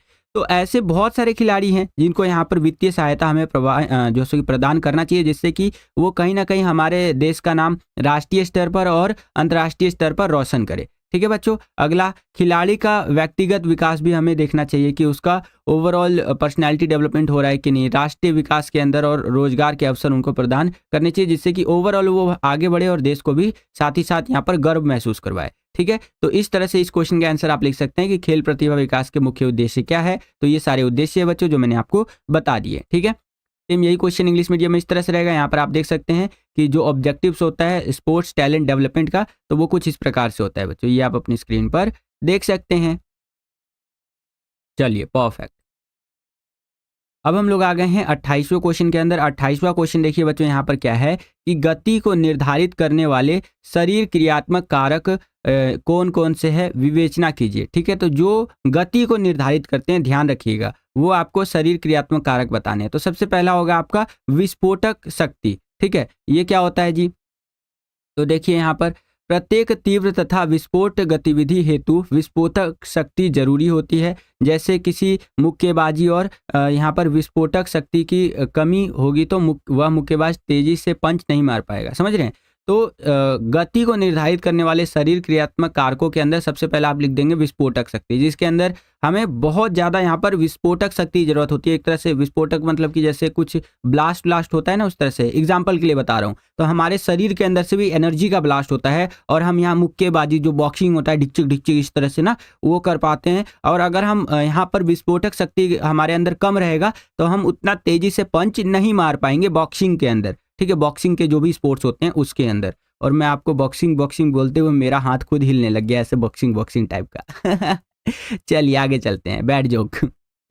नेक्स्ट यहाँ पर देखिए, मांसपेशीय गठन। जिन मांसपेशियों में फास्ट ट्विच जैसे कि रेशे अधिक होते हैं वह अधिक गति कर सकते हैं। मांसपेशी का गठन आनुवांशिक रूप से निर्धारित होता है। प्रशिक्षण के द्वारा हम केवल कुछ सुधार कर सकते हैं, ठीक है। तो एक ये चीज़ भी लिख सकते हैं आप, और कुछ और चीज़ें यहाँ पर बताई गई हैं, वीडियो को पॉज करके आप रीड कर सकते हैं बच्चों, ठीक है। चलिए परफेक्ट। सेम यही क्वेश्चन इंग्लिश मीडियम में इस तरह से रहेगा। यहाँ पर आप देख सकते हैं कि what are the psychological factors that determine जैसे कि मूवमेंट डिस्कस। तो आंसर आपको इस प्रकार से लिखना है, एक्सप्लोजिव पावर, मसल बिल्डिंग, ठीक है। एंड आप आगे देख सकते हैं flexibility and relaxation ability to relaxation जैसे कि एबिलिटी ऑफ मसल्स, ठीक है। एंड बायोकेमिकल जैसे कि रिजर्व्स एंड मेटाबॉलिक कैपेसिटी, ठीक है। तो इस तरह से आंसर आपको लिखना है बच्चों, ठीक है। चलिए, वीडियो अगर आपको पसंद आ रहा है तो अगेन मैं आपको एक ही चीज़ बोलना चाहूँगा, वीडियो को लाइक करते चलिए। जितना ज़्यादा वीडियो को आप लाइक करते हैं उतना ज़्यादा हमारा मोटिवेशन बढ़ता है और वीडियोस को बनाने के लिए। चैनल पर अगर आप नए आ गए हैं, विद्यालय स्टडी पॉइंट को अभी तक आपने सब्सक्राइब नहीं किया है तो सब्सक्राइब कर लीजिए बच्चों, क्योंकि अभी तो आपका पहला ही बोर्ड एग्जाम होना है आपका फिजिकल एजुकेशन सब्जेक्ट का। मैं आपके लिए इसी तरह से जो है और भी सब्जेक्ट के सैम्पल क्वेश्चन पेपर्स, ठीक है, इंपॉर्टेंट क्वेश्चंस, ये सारी चीज़ें लेकर के आता रहूँगा। सब्सक्राइब करने के बाद बेल आइकन प्रेस करके ऑल पे जरूर क्लिक कर दीजिएगा, क्योंकि फिजिकल एजुकेशन के बाद आपका जियोग्राफी का, इंग्लिश का, हिंदी का, इकोनॉमिक्स का, पॉलिटिकल, हिस्ट्री, ठीक है, इन सब का एग्जाम होना है। तो सभी के लिए सैम्पल पेपर, वन शॉट की वीडियो सब मैं लेकर के आऊँगा। और ये जो सारी चीज़ें लाऊंगा मैं अपने 5 साल के एक्सपीरियंस के बेसिस पर लाऊंगा, जिससे कि जो भी चीज़ें मैं आपको करवाऊँ उसकी एग्जाम में आने की प्रोबेबिलिटी बहुत ज़्यादा हो, ठीक है। और आप देख ही लेंगे, पहला ही जो आपका फिजिकल एजुकेशन का पेपर होगा उसी में आप देख लेंगे कई सारे क्वेश्चन जो है आए हुए रहेंगे, कई सारे क्वेश्चन आपको मिल जाएंगे, ठीक है। चलिए, यहाँ पर देखिए 29वां क्वेश्चन हमसे क्या पूछ रहा है कि स्पेशल ओलंपिक भारत पर टिप्पणी लिखिए। टिप्पणी लिखने का मतलब होता है उस पर कमेंट करना, उसके बारे में जितना कुछ पता है वो सारा चीज़ आप लिख सकते हैं। तो स्पेशल ओलंपिक भारत की अगर हम बात करें तो आप इस प्रकार से लिखेंगे कि विशेष ओलंपिक भारत के एक आंदोलन है, ठीक है, ये भारत के लिए एक आंदोलन है जो खेल को एक उत्प्रेरक के रूप में, बौद्धिक रूप में असमर्थ चिंताओं पर मानसिक रूप से विकसित बच्चों का वस्तुओं के जीवन को बदलने के लिए प्रयोग करता है, ठीक है। तो ये कुछ बातें बताई गई हैं स्पेशल ओलंपिक भारत जो होता है आपका, यानी विशेष ओलंपिक भारत, उससे संबंधित। आगे देखिए बताया गया है, इसको सन 1987 में विशेष ओलंपिक इंडिया के रूप में स्थापित किया गया और तथा 2001 में इसका नाम बदल करके विशेष ओलंपिक भारत रख दिया गया। पहले यहाँ पर विशेष ओलंपिक इंडिया बोलते थे और अब जो है 2001 के बाद से यहाँ पर विशेष ओलंपिक भारत जो है हम इसको बोलने लग गए, ठीक है। आगे देखिए बताया गया है, भारत सरकार द्वारा इसे मानसिक रूप से अशक्त या असमर्थ या बौद्धिक योग्यताओं वाले व्यक्तियों के लिए खेलों के विकास के लिए राष्ट्रीय खेल फेडरेशन के रूप में मान्यता दी इसको, कि हाँ ये नेशनल जो स्पोर्ट्स फेडरेशन है इसके रूप में हम इसको यहाँ पर मान्यता प्रदान करते हैं, ठीक है। आगे और कुछ बातें यहाँ पर बताई गई है, जैसे यह संगठन राज्य स्तर, राष्ट्रीय स्तर पर खेलों का आयोजन करवाती है, ठीक है। जो स्पेशल ओलंपिक आपका भारत है ये आपका राज्य स्तर पर भी और राष्ट्रीय स्तर पर भी खेलों का आयोजन करवाती है। अच्छे खिलाड़ियों का चुनाव करके अंतर्राष्ट्रीय खेलों के लिए उन्हें प्रशिक्षण भी देती है। अगर कोई अच्छा खिलाड़ी मिल गया कि यार ये खिलाड़ी तो बहुत अच्छा खेल रहा है, ठीक है, तो उसको इंटरनेशनल लेवल पर कैसे खेलना है इसका उसे यहाँ पर प्रैक्टिस भी करवाती है, ठीक है बच्चों। और भारत में सन 2002 के पश्चात लगभग 23,750 प्रतिभागियों ने राष्ट्रीय खेलों में भाग लिया है, ठीक है। 2002 के बाद का डेटा दिया गया है कि लगभग यहाँ पर 23,750 जो पार्टिसिपेंट्स है उन्होंने इन खेलों में भाग लिया है। सन 1987 से 2013 तक कुल 671 स्पेशल ओलंपिक भारत एथलीट जो है वो उन्होंने 7 ग्रीष्मकालीन व 5 शीतकालीन विश्व खेलों में यहाँ पर भाग लिया है और इनमें से 246 स्वर्ण पदक, 265 रजक पदक, ठीक है, रजत पदक और 27 जो सो कि कांस्य पदक जीत करके देश का गौरव बढ़ाया है। सोचिए कितने ज़्यादा हमारे पास मेडल आए हैं इन्हीं गेम्स की वजह से, ठीक है, कि हम इतना ज़्यादा उनको ट्रेनिंग वगैरह प्रोवाइड करवा रहे हैं, इन सब चीज़ों को ध्यान दे रहे हैं, तब इसकी वजह से आज देश में लगभग 1 मिलियन एथलीट इस संस्था के सदस्य हैं तथा लगभग 84,950 प्रशिक्षक यानी जो ट्रेनर है वो खिलाड़ियों को यहाँ पर प्रशिक्षण देते हैं, ठीक है। और यह संस्था जो है खेलों के माध्यम से खिलाड़ियों का सर्वांगीण विकास करता है या करती है, ठीक है, यानी कि ओवरऑल पूरी तरह से डेवलपमेंट देखती है। और 1 मिलियन का मतलब होता है बच्चों 10 लाख, और 10 लाख यहाँ पर प्लेयर्स को ट्रेन करने के लिए कितने यहाँ पर कोच है, तो वो है हमारे लगभग 85,000 के आसपास, सोचिए। तो ये चीज़ें हमें यहाँ पर देखने को मिल रही हैं बच्चों हमारे देश के अंदर, जो कि बहुत अच्छी बात है। इसके आगे हमारा घर्षण वाला क्वेश्चन आएगा, और ये वाला क्वेश्चन देखने से पहले इसी क्वेश्चन का इंग्लिश वर्जन देख लीजिए एक बारी। यहाँ पर इस तरह से है कि right a note on special Olympic India. तो जब भी आपसे बोले कि नोट लिखिए यानी कि कमेंट कीजिए या टिप्पणी कीजिए, तो आपको जितना भी पता है उस चीज़ के बारे में सारा चीज़ आप अच्छे से एक्सप्लेन कर दिया कीजिएगा बच्चों, ठीक है। बाकी आप यहाँ पर देख सकते हैं इंग्लिश मीडियम में इस तरह से आपको लिखना है बच्चों, ठीक है। चलिए अब हम लोग आ गए हैं 30वें क्वेश्चन के अंदर। जो 30वां क्वेश्चन है बच्चों वो हमें क्या कह रहा है कि घर्षण क्या है, ठीक है, और खेलों में विभिन्न प्रकार के घर्षणों की व्याख्या कीजिए। तो देखिए यहाँ पर 2 क्वेश्चन को जोड़ करके एक क्वेश्चन आपसे पूछ रहा है। सबसे पहले क्वेश्चन तो यहाँ पर आपसे पूछ रहा है कि घर्षण क्या होता है, ठीक है, व्हाट इज फ्रिक्शन। और जो गेम्स होते हैं उसके अंदर अलग अलग तरह के जो घर्षण होते हैं उसके बारे में हमें यहाँ पर व्याख्या करके बताना है। तो चलिए बड़े ध्यान से समझिएगा इस क्वेश्चन को। ये क्वेश्चन जो है बच्चों आपके बोर्ड एग्जाम के पॉइंट ऑफ व्यू से काफ़ी इंपॉर्टेंट है यहाँ पर, ठीक है। तो इसीलिए मैं आपको बोल रहा हूँ बड़े ध्यान से समझिएगा। देखिए घर्षण 2 सतहों के बीच संपर्क से उत्पन्न जो गति है उसमें प्रतिरोध घर्षण कहलाती है। घर्षण जिसे अंग्रेजी में हम फ्रिक्शन कहते हैं 2 प्रकार का होता है, ठीक है। तो घर्षण होता क्या है, इसको ना मैं आपको 2 एग्जाम्पल्स की मदद से समझाता हूँ।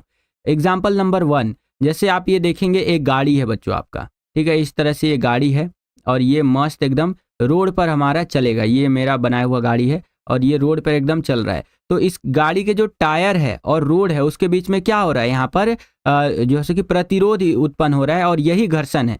समझ रहे हैं आप? या अगर मैं आपको साधारण शब्दों में कहूँ तो इस गाड़ी के पहिए यानी टायर और रोड के बीच में हमें घर्षण देखने को मिल रहा है, ठीक है। तो एक तो ये हो गया, और एक मैं आपको देता हूँ बहुत पुराने ज़माने का एग्जाम्पल। जब आदि मानव रहा करते थे, जब आग की खोज भी नहीं हुई थी, तो उस टाइम पे जो आदि मानव हुआ करते थे वो क्या करते थे, ऐसे मस्त बैठते थे, ठीक है, और पत्थर लेते थे, एक पत्थर इधर एक पत्थर इधर, है ना, और इन पत्थरों को आपस में टकराते थे और जब उसमें से चिंगारी निकलती थी तो बोलते थे हु ला ला ला ला, इसमें से चिंगारी निकला, who La La La La, who ला ला ला ला, देखो इसमें से चिंगारी निकला, ठीक है। तो इसमें से चिंगारी, 2 पत्थरों के टकराने से चिंगारी क्यों निकलता था, क्योंकि उसके अंदर घर्षण होता था, फ्रिक्शन होता था। क्लियर है बच्चों? तो घर्षण के 2 एग्जाम्पल मैंने आपको यहाँ पर दे दिए। अब समझिए यहाँ पर देखिए घर्षण 2 प्रकार के होते हैं। पहला होता है स्थिर घर्षण और दूसरा होता है गतिशील घर्षण।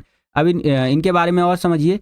जो आपका स्थिर घर्षण होता है उसमें क्या बताया गया है कि जब एक वस्तु दूसरी वस्तु की सतह पर बढ़ना शुरू करती है लेकिन वास्तविक गति अभी प्रारंभ नहीं हुई होती है तो इसे स्थिर घर्षण कहा जाता है। उदाहरण के लिए दौड़ने की प्रारंभिक स्थिति जो होती है, ठीक है, ये आपका स्थिर घर्षण होता है। दौड़ने की जो प्रारंभिक स्थिति होती है कि हाँ, जैसे हम दौड़ने से पहले नहीं होता है कि हम थोड़ा सा पीछे हो जाते हैं, पैरों को पीछे कर लेते हैं, थोड़ा झुक जाते हैं, तो ये कहीं ना कहीं एक स्थिर घर्षण के अंदर आप लिख सकते हैं। अगला देखिए गतिशील घर्षण। ये क्या होता है जी, जब एक वस्तु दूसरी वस्तु की सतह पर वास्तविक रूप में चलना शुरू कर देती है तो उसे गतिशील घर्षण कहते हैं। उदाहरण के लिए गेंद लुढ़ककर रुक जाने तक जो घर्षण बल लगता है वह गतिशील यहाँ पर घर्षण बल होता है। जैसे एक गेंद जो होता है आप देखते होंगे जब हम क्रिकेट वगैरह खेलते हैं तो वहाँ छक्का चौका जब मारते हैं तो वो जो गेंद होता है वो ऐसे दूर जाते जाते जाते जाते लुढ़कते लुढ़कते एक जगह पे जा करके रुक जाता है। तो जहाँ पर वो रुक गया, ठीक है, और जहाँ से वो लुढ़क रहा था तो इसके बीच में वो जो डिस्टेंस उसने कवर किया वो हमारा गतिशील घर्षण की कैटेगरी में आएगा बच्चों। क्लियर है? आगे देखिए गतिशील घर्षण भी 2 प्रकार का होता है। जो अभी हमने गतिशील घर्षण समझा ये भी 2 प्रकार का होता है। एक होता है स्लाइडिंग घर्षण, एक होता है रोलिंग घर्षण। इसके बारे में समझिए। जो स्लाइडिंग घर्षण होता है बच्चों, जब एक वस्तु वास्तव में दूसरी वस्तु की सतह पर सरकने लगती है, उदाहरण के लिए डिब्बे को गाड़ी पर चढ़ाना, तो ये हमारा स्लाइडिंग घर्षण होता है बच्चों, ठीक है। और अगला होता है रोलिंग घर्षण। ये क्या होता है, जब एक वस्तु दूसरी वस्तु की सतह पर लुढ़कने लगती है, उदाहरण के लिए हिट करने पर मैदान पर लुढ़कती हुई बॉल का रोलिंग घर्षण रोलिंग करके घर्षण करके रुक जाना, ठीक है, तो ये आपका रोलिंग घर्षण कहलाता है। समझिए आप, एक स्लाइड करके घर्षण होता है, एक रोल करके घर्षण होता है। जो रोल करके घर्षण होता है उसके अंदर जो एक क्रिकेट के मैदान में जो एक बॉल को हम मारते हैं छक्का चौका, तो जो रोल करके इस तरह से गोल गोल घूम करके जो रुक जाता है, तो ये हमारा रोलिंग घर्षण होता है। और स्लाइडिंग घर्षण क्या होता है कि जब एक वस्तु जो है वास्तव में दूसरी वस्तु की सतह पर सरकने लगती है, उदाहरण के लिए डिब्बे को गाड़ी पर चढ़ाना, ठीक है, तो ये हमारे यहाँ पर स्लाइडिंग घर्षण होता है, जिसमें स्लाइड करती है वस्तु, एक वस्तु दूसरे वस्तु के ऊपर स्लाइड करती है। जैसे हाँ, एक बेस्ट एग्जांपल मैं आपको बताता हूँ।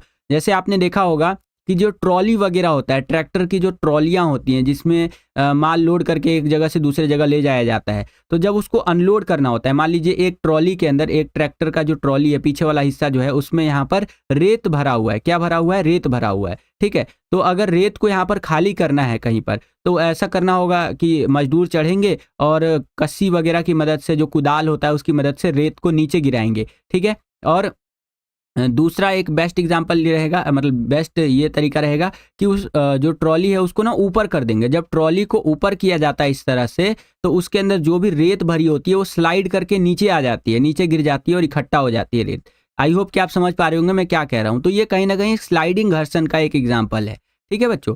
आशा करता हूँ आपको ये क्वेश्चन भी समझ में आ गया होगा। और यही क्वेश्चन इंग्लिश मीडियम में इस तरह से रहेगा। यहाँ पर आप देख सकते हैं कि what is friction, explain the different types of friction in sports. तो आंसर आपको इस प्रकार से लिखते हुए चलना है, ठीक है। चलिए, तो अब हम लोग आ गए हैं सेक्शन डी के अंदर, जिसको हिंदी में आप खंड डी भी बोलते हैं। और यहाँ पर हमसे देखिए क्वेश्चन क्या पूछ रहा है 31वें में, कि नीचे दिए गए चित्र का अध्ययन कीजिए तथा पूछे गए निम्नलिखित प्रश्नों के उत्तर दीजिए, ठीक है। तो यहाँ पर एक हमें चित्र दे दिया है, इसका हमें अध्ययन करना है और जो क्वेश्चन हमसे पूछे जाएंगे उनका आंसर हमें लिखना है। तो ये जो आप चित्र देख रहे हैं बच्चों, इस चित्र में जो आपको चीज़ दिख रही है, ये है बच्चों आपका स्कोलोसिस। क्या है बच्चों? स्कोलोसिस की एक विकृति, एक समस्या है बच्चों।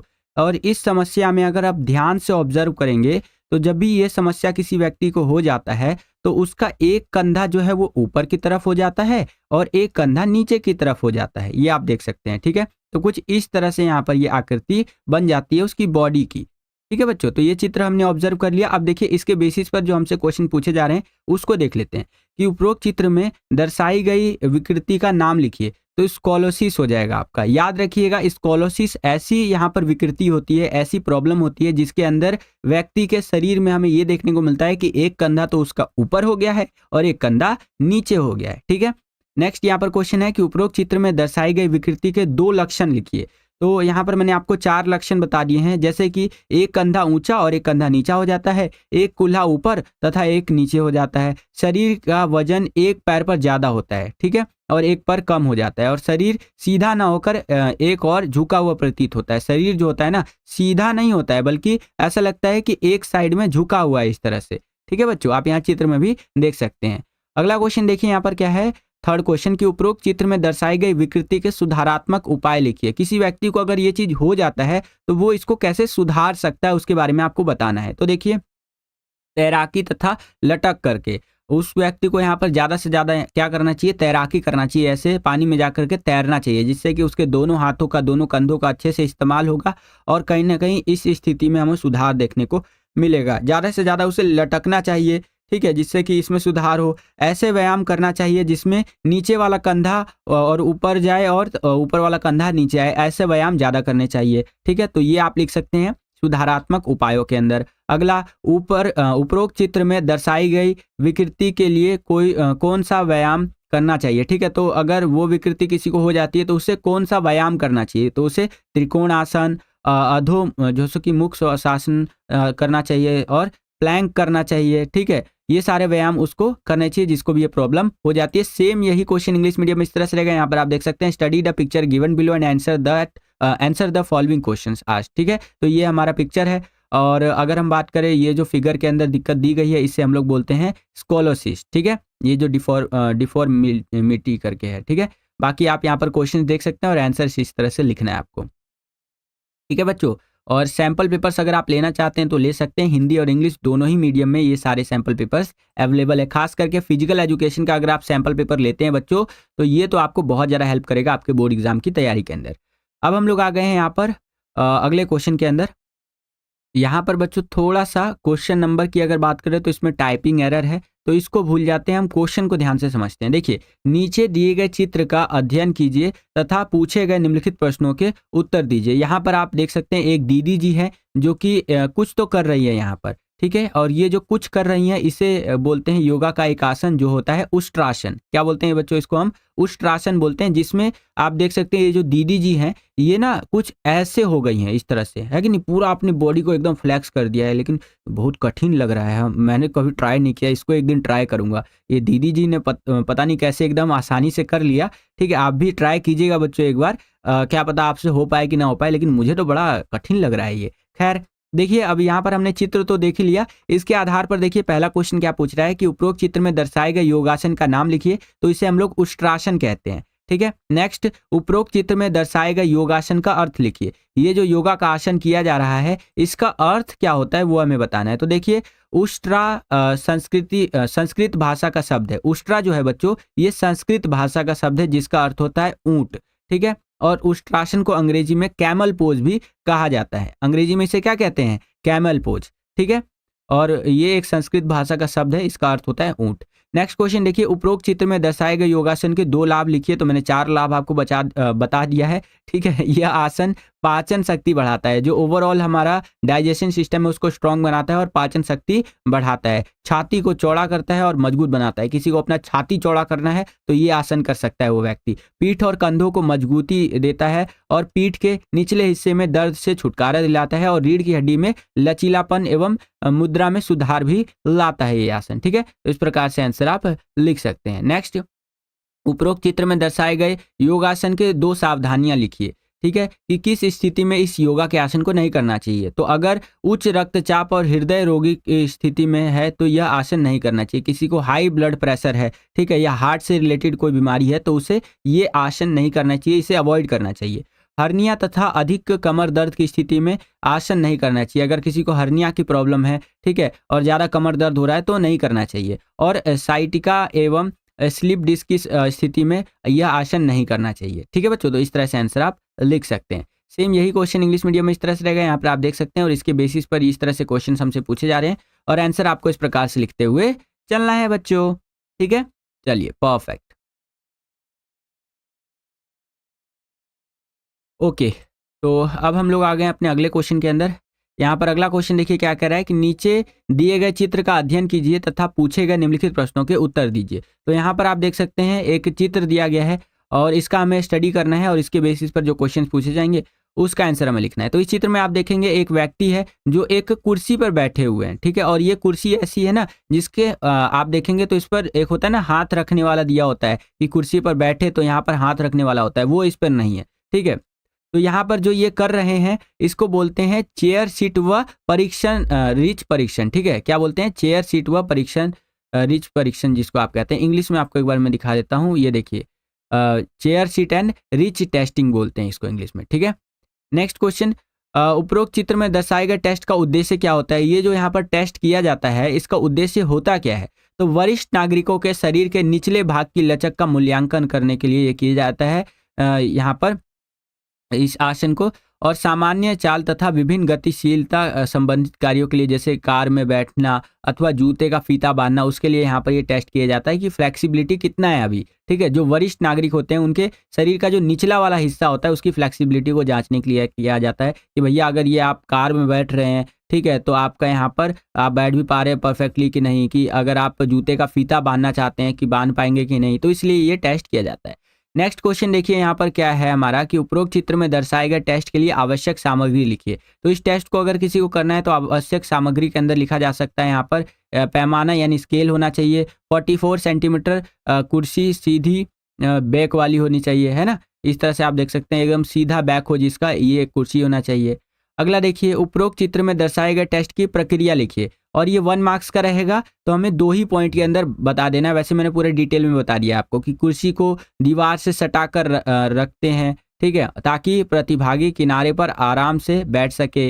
एक पैर फर्श पर समतल तथा दूसरे पैर को घुटना सीधा करने आगे की ओर रखना चाहिए, ठीक है? यह रखता है। पैर तथा टखने में 90% मुड़ा हुआ होना चाहिए। इस तरह से करके आपका ये पूरा प्रक्रिया दिया गया है, आप देख सकते हैं। 1 नंबर का क्वेश्चन रहेगा तो 2 पॉइंट आप लिख देंगे, ईज़िली आपको यहाँ पर नंबर मिल जाएँगे बच्चों, ठीक है? यही क्वेश्चन इंग्लिश मीडियम में इस तरह से रहेगा, यहाँ पर आप देख सकते हैं। और इसके मतलब ये चित्र आप देख लिया आपने यहाँ पर, और इसके बेसिस पर ये देखिए ये क्वेश्चंस रहे हमारे, और ये आंसर से आप यहाँ पर देख सकते हैं इंग्लिश मीडियम के अंदर। ठीक है बच्चों? चलिए परफेक्ट।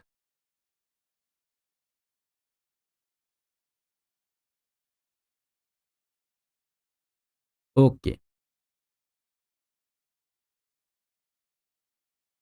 चलिए तो अब हम लोग आ गए हैं अपने सेक्शन ई के अंदर, जहाँ पर अगेन हमसे जो बड़े-बड़े क्वेश्चंस होते हैं वो पूछे जाएँगे, यानी कि लॉन्ग आंसर टाइप के क्वेश्चंस पूछे जाएँगे। और ये सेक्शन आप सभी बच्चों के लिए बहुत ही ज़्यादा इम्पोर्टेंट है बच्चों, तो बड़े ध्यान से यहाँ पर इस सेक्शन के क्वेश्चंस को देखिएगा। ठीक है? मैं ऐसा इसलिए बोल रहा हूँ यहाँ पर ये सारे क्वेश्चंस इम्पोर्टेंट है, क्योंकि ये लॉन्ग आंसर टाइप के क्वेश्चंस हैं, यानी कि बड़े क्वेश्चंस हैं। समझ रहे हैं? एक-एक नंबर के आप यहाँ पर 5 क्वेश्चन करेंगे तब जाकर को आपको 5 नंबर मिलेगा, और 5 नंबर का एक ही क्वेश्चन बहुत बढ़िया तरीके से कर लीजिए, 5 नंबर मिल जाएगा आपको। ठीक है? तो आप एग्ज़ाम में भी जब बोर्ड एग्ज़ाम लिख रहे होंगे, वहाँ पर भी आप इस चीज़ पे ज़्यादा जोर दीजिएगा कि लॉन्ग क्वेश्चंस को बहुत अच्छे से करिए और पहले अटेंड करें अगर आपको आता है तो।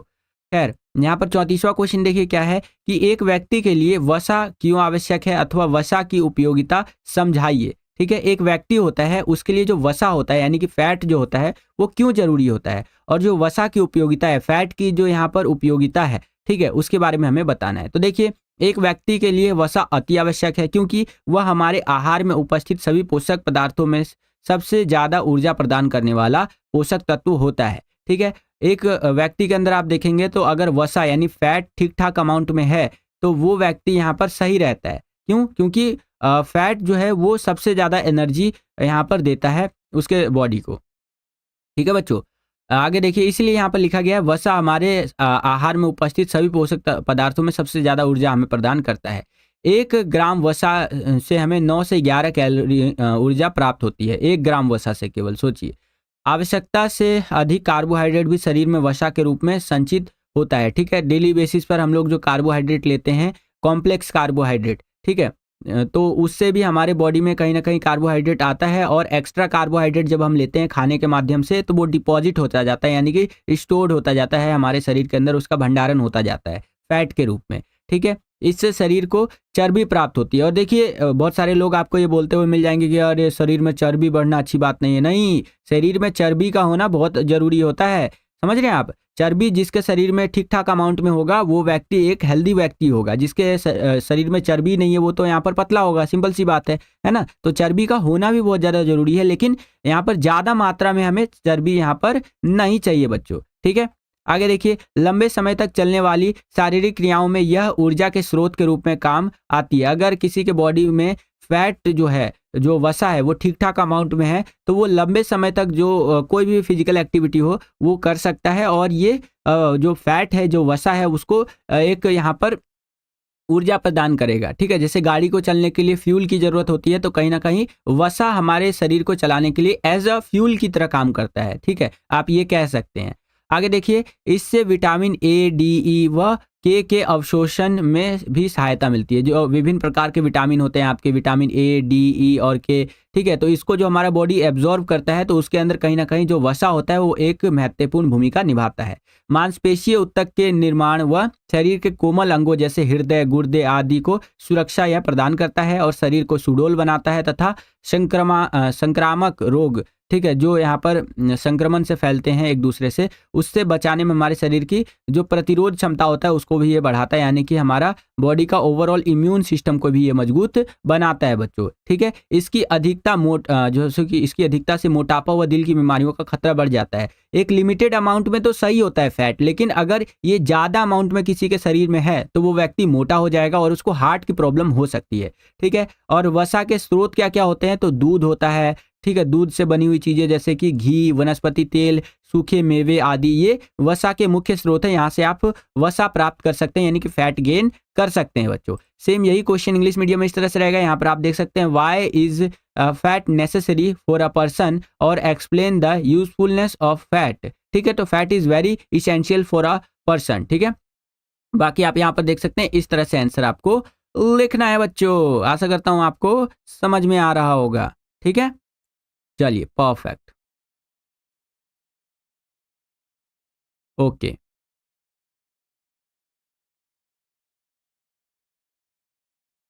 अब हम लोग आ गए हैं अपने 35वें क्वेश्चन के अंदर। 35वां क्वेश्चन यहाँ पर देखिए क्या कह रहा है हमें कि खेलों में तालमेल संबंधित योग्यताओं से आप क्या समझते हैं? किन्हीं 5 योग्यताओं का वर्णन कीजिए। ठीक है? तो आंसर इस तरह से लिखेंगे, खेलों में तालमेल संबंधित योग्यताएँ, वह योग्यताएँ जिसमें कि व्यक्ति अपनी गतिविधियों को व्यापक व संतुलित रूप से नियंत्रित कर सकता है। खिलाड़ी इन योग्यताओं के द्वारा गतिविधियों के समूह को प्रभावशाली व अच्छे ढंग से करने में सक्षम होता है। तालमेल संबंधित योग्यताएं प्राथमिक रूप से इंद्रिय, स्नायु और संस्थान सीएनएस पर निर्भर करता है। ठीक है, तो बैलेंसिंग की बात एक तरह से यहाँ पर हो रही है। तालमेल संबंधित योग्यताएं निम्न प्रकार की होती है। पहला होता है संतुलन योग्यता, दूसरा होता है प्रतिक्रिया योग्यता, अगला होता है तालमेल योग्यता। तो आप यहाँ पर वीडियो पॉज करके पूरा का पूरा रीड कर सकते हैं। इसके बारे में मैंने पूरा ही एक्सप्लेन कर दिया है आपको। ठीक है, और बिल्कुल ढंग से एक्सप्लेन करके देता हूँ मैं आपको आंसर्स को। कई सारे बच्चे बोलते हैं सर 2 नंबर 3 नंबर का क्वेश्चन होता है, आप तो यहाँ पर 5-5 6-6 पॉइंट दे देते हैं। तो देखिए 5-5 6-6 पॉइंट मैं आपको दे देता हूँ, उसमें से अगर आपको 3-4 भी याद रह गए तो मिल गए आपको पूरे में से पूरे नंबर। समझ रहे हैं आप? इसलिए मैं पूरा ही डिटेल में आपको एक्सप्लेन करके बता देता हूँ बच्चों। ठीक है, सेम यही क्वेश्चन इंग्लिश मीडियम में इस तरह से रहेगा। यहाँ पर आप देख सकते हैं एंड आंसर आपको कुछ इस प्रकार से लिखते हुए चलना है बच्चों। यह आप अपनी स्क्रीन पर देख सकते हैं बच्चों। ठीक है, चलिए परफेक्ट।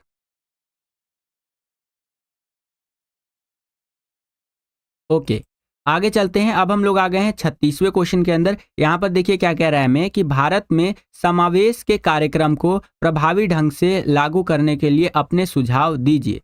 सेम यही क्वेश्चन आपका इंग्लिश मीडियम में इस तरह से रहेगा। यहाँ पर आप देख सकते हैं कि give your suggestions for effectively implementing the inclusion program in India. ठीक है, तो इंक्लूजन प्रोग्राम जो होता है आपका यहाँ पर समावेशी कार्यक्रम होता है, उसको हम प्रभावी ढंग से कैसे लागू कर सकते हैं। तो उसके बारे में हम इस तरह से बता सकते हैं कि समावेशी शिक्षा के प्रभावी क्रियान्वयन यानी कि अच्छे ढंग से लागू करने के लिए भारत को निम्नलिखित उपायों पर बल देना चाहिए। पहला, सभी राज्यों में शिक्षा के अधिकार का प्रभावी कार्यान्वयन सुनिश्चित करना चाहिए ताकि कोई भी बच्चा शिक्षा के दायरे से बाहर ना रहे, ताकि CWSN की ज़रूरतों का ध्यान रख सके हम लोग। ठीक है, यानी कि जो चिल्ड्रन विद स्पेशल नीड वाले बच्चे होते हैं, दिव्यांग बच्चे जो होते हैं, ठीक है, उनकी सभी ज़रूरतों का हम ध्यान रख सके। विशेष रूप से ग्रामीण क्षेत्रों में शिक्षकों को एक समावेशी कक्षा में डर को पढ़ाने के लिए उपयुक्त प्रशिक्षण और सेवाकालीन जैसे कि कार्यालयों के माध्यम से तैयार करना चाहिए, यानी उनको ट्रेन करना चाहिए कि ये चीज़ों को कैसे किया जाना है। ठीक है,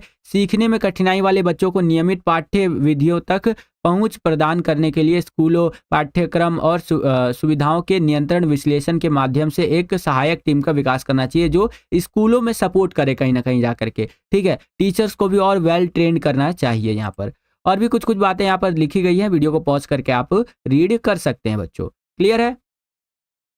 चलिए, सेम यही क्वेश्चन इंग्लिश मीडियम में इस तरह से रहेगा एंड आंसर आपको इस प्रकार से लिखते हुए चलना है बच्चों। यह आप अपनी स्क्रीन पर देख सकते हैं। ओके बच्चों, परफेक्ट। तो अब हम लोग आ गए हैं 37वें क्वेश्चन के अंदर और यहाँ पर 37वां क्वेश्चन देखिए बच्चों हमसे क्या पूछ रहा है कि मधुमेह से आप क्या समझते हैं तथा इससे बचने के लिए किसी एक आसन की विधि तथा लाभ के बारे में लिखना है। ठीक है, तो देखिए मधुमेह यानी कि डायबिटीज़ की बात कर रहा है, उसके बारे में हमें बता देना है और इससे कैसे हम बच सकते हैं उसके बारे में एक आसन लिख देंगे कि ये योगा का आसन है, इससे हम बच सकते हैं इससे। ठीक है, और उसके फायदे और नुकसान बता देने हैं उस योगा के आसन के। तो चलिए समझते हैं यहाँ पर। मधुमेह आमतौर पर ये चयापचयी विकार यानी मेटाबॉलिक जो डिसऑर्डर कह लीजिए उसके रूप में इसको हम जानते हैं, जिसमें रक्त में लंबे समय तक शर्करा की अधिक मात्रा पाई जाती है।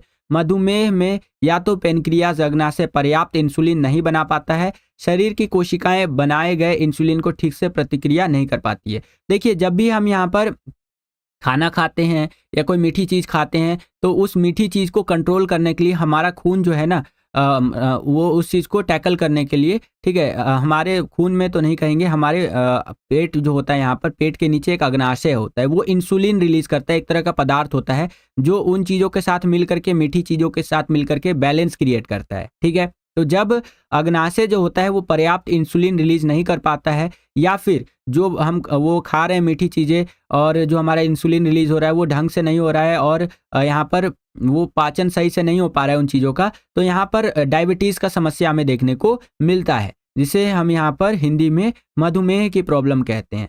ठीक है, आई होप कि आपको समझ में आ गया होगा। प्रीवियस वीडियो में मैंने बहुत अच्छे से एक्सप्लेन कर रखा है। एंड आगे देखिए यहाँ पर इसके लक्षण क्या होते हैं। थकान हो सकता है, प्यास का बढ़ना हो सकता है, भूख लगना, धुंधला दिखाई देना, गुर्दा खराब होना, हृदय वाहिका बीमारी, वजन का घटना, पेशाब का बार बार आना, ये सब किसके लक्षण है बच्चों? ये कहीं ना कहीं मधुमेह के लक्षण है। ठीक है, ये किस कारण से हो सकता है? तो अगर किसी का गतिहीन जीवन अवस्था है, जो ज़्यादातर फिजिकल एक्टिविटी नहीं करता है, जो सिस्टम पे बैठते हैं या फिर ऐसे मतलब बैठे बैठे का काम होता है, उनका गल्ले का काम होता है, तो उनको ये प्रॉब्लम हो सकता है। आप देखते होंगे जो ओल्ड एज यहाँ पर लोग हो जाते हैं, जो अंकल लोग हो जाते हैं, जो अक्सर दुकानों वगैरह पे बैठे रहते हैं, उनको डायबिटीज़ वगैरह का प्रॉब्लम होता है। ठीक है, अगर कोई बीमारी है व्यक्ति को तो भी ये हो सकता है, मोटापे के कारण भी हो सकता है, भार का बढ़ना हो सकता है, तनाव और चिंता के कारण भी डायबिटीज़ हो सकता है। इसके सुधार की अगर बात करें तो इस बीमारी से व्यक्ति या तो बच सकता है या इसे नियंत्रण में रख सकता है। देखिए, कुछ बीमारियां ऐसी होती हैं जो एक बार व्यक्ति को हो गई तो जिंदगी भर आप उसको कंट्रोल कर सकते हैं, कभी भी पूरी तरह से समाप्त नहीं कर सकते हैं, जैसे बीपी, शुगर, थायराइड।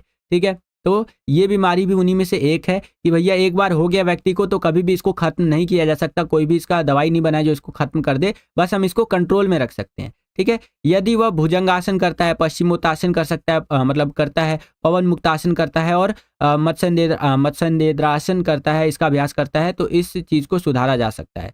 आसन की बात करें तो आप यहाँ पर अर्ध मतेंद्रासन इस विधि के बारे में बता देंगे कि ये योगा का आसन है, ये ऐसे ऐसे किया जाता है और इसको करने से यहाँ पर इसके कई सारे बेनिफिट्स हमें देखने को मिलते हैं। बाकी आप यहाँ पर देख सकते हैं ये जैसे कि अर्ध मत्स्येंद्रासन हो गया, और इसको करने के क्या लाभ होते हैं ये आप देख सकते हैं। माइग्रेन में दिक्कत जो होता है, हमारा सर दर्द, उसको ठीक करता है। महिलाओं में जो मंथली साइकिल होता है उसको ठीक करता है, उसको कंट्रोल में रखता है, और चेहरे पर चमक लाता है कि नहीं? डायबिटीज़ में तो मदद करेगा ही करेगा।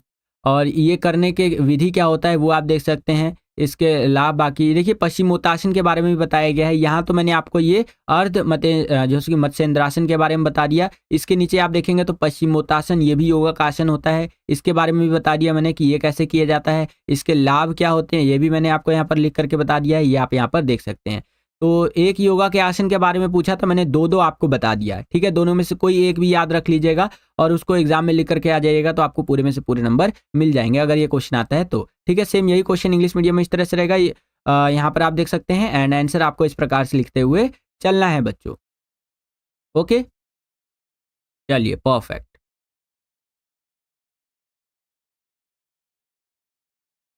तो यहाँ पर देखा जाए तो हमारा जो सैंपल पेपर नंबर 8 था बच्चों, वो समाप्त होता है। तो बस बच्चों, यही था आज का ये वीडियो। आशा करता हूँ आपको ये वीडियो पसंद आया होगा। अगर आपको ये वीडियो पसंद आया तो कर दीजिए ज़्यादा से ज़्यादा लाइक। जितना ज़्यादा वीडियो को आप लाइक करते हैं उतना ज़्यादा हमारा मोटिवेशन बढ़ता है इसी तरह की वीडियोस को बनाने के लिए। चैनल पर अगर आप नए आ गए हैं, विद्यालय स्टडी पॉइंट को अभी तक आपने सब्सक्राइब नहीं किया है तो सब्सक्राइब कर लीजिए। इसी तरह की वीडियोस हम आपके लिए लेकर के आते रहते हैं। जैसे ही आप चैनल को सब्सक्राइब करेंगे, बगल में आपको बेल का, घंटिया घंटा, कुछ भी कह सकते हो, उसका आइकन देखने को मिलेगा। उसको प्रेस करके ऑल पे क्लिक कर दीजिएगा, जिससे कि जो भी हमने यहाँ वीडियो अपलोड करे उसका नोटिफिकेशन सबसे पहले आपके फ़ोन पर आ जाया करे। और अगर आप अपनी तैयारी को बहुत बढ़िया बनाना चाहते हैं तो स्क्रीन पर दिख रहे व्हाट्सएप नंबर पे कांटेक्ट करके सैंपल पेपर्स को ले लीजिए और अपनी तैयारी को बहुत बढ़िया बनाइए। अभी के टाइम पे आपको 50% का डिस्काउंट भी देखने को मिलेगा। तो इस वीडियो के लिए इतना ही। मिलता हूँ आपसे अगली और एक्साइटिंग वीडियो में। तब तक के लिए खुश रहिए, खुश रखिए सभी को। जय हिंद, वंदे मातरम।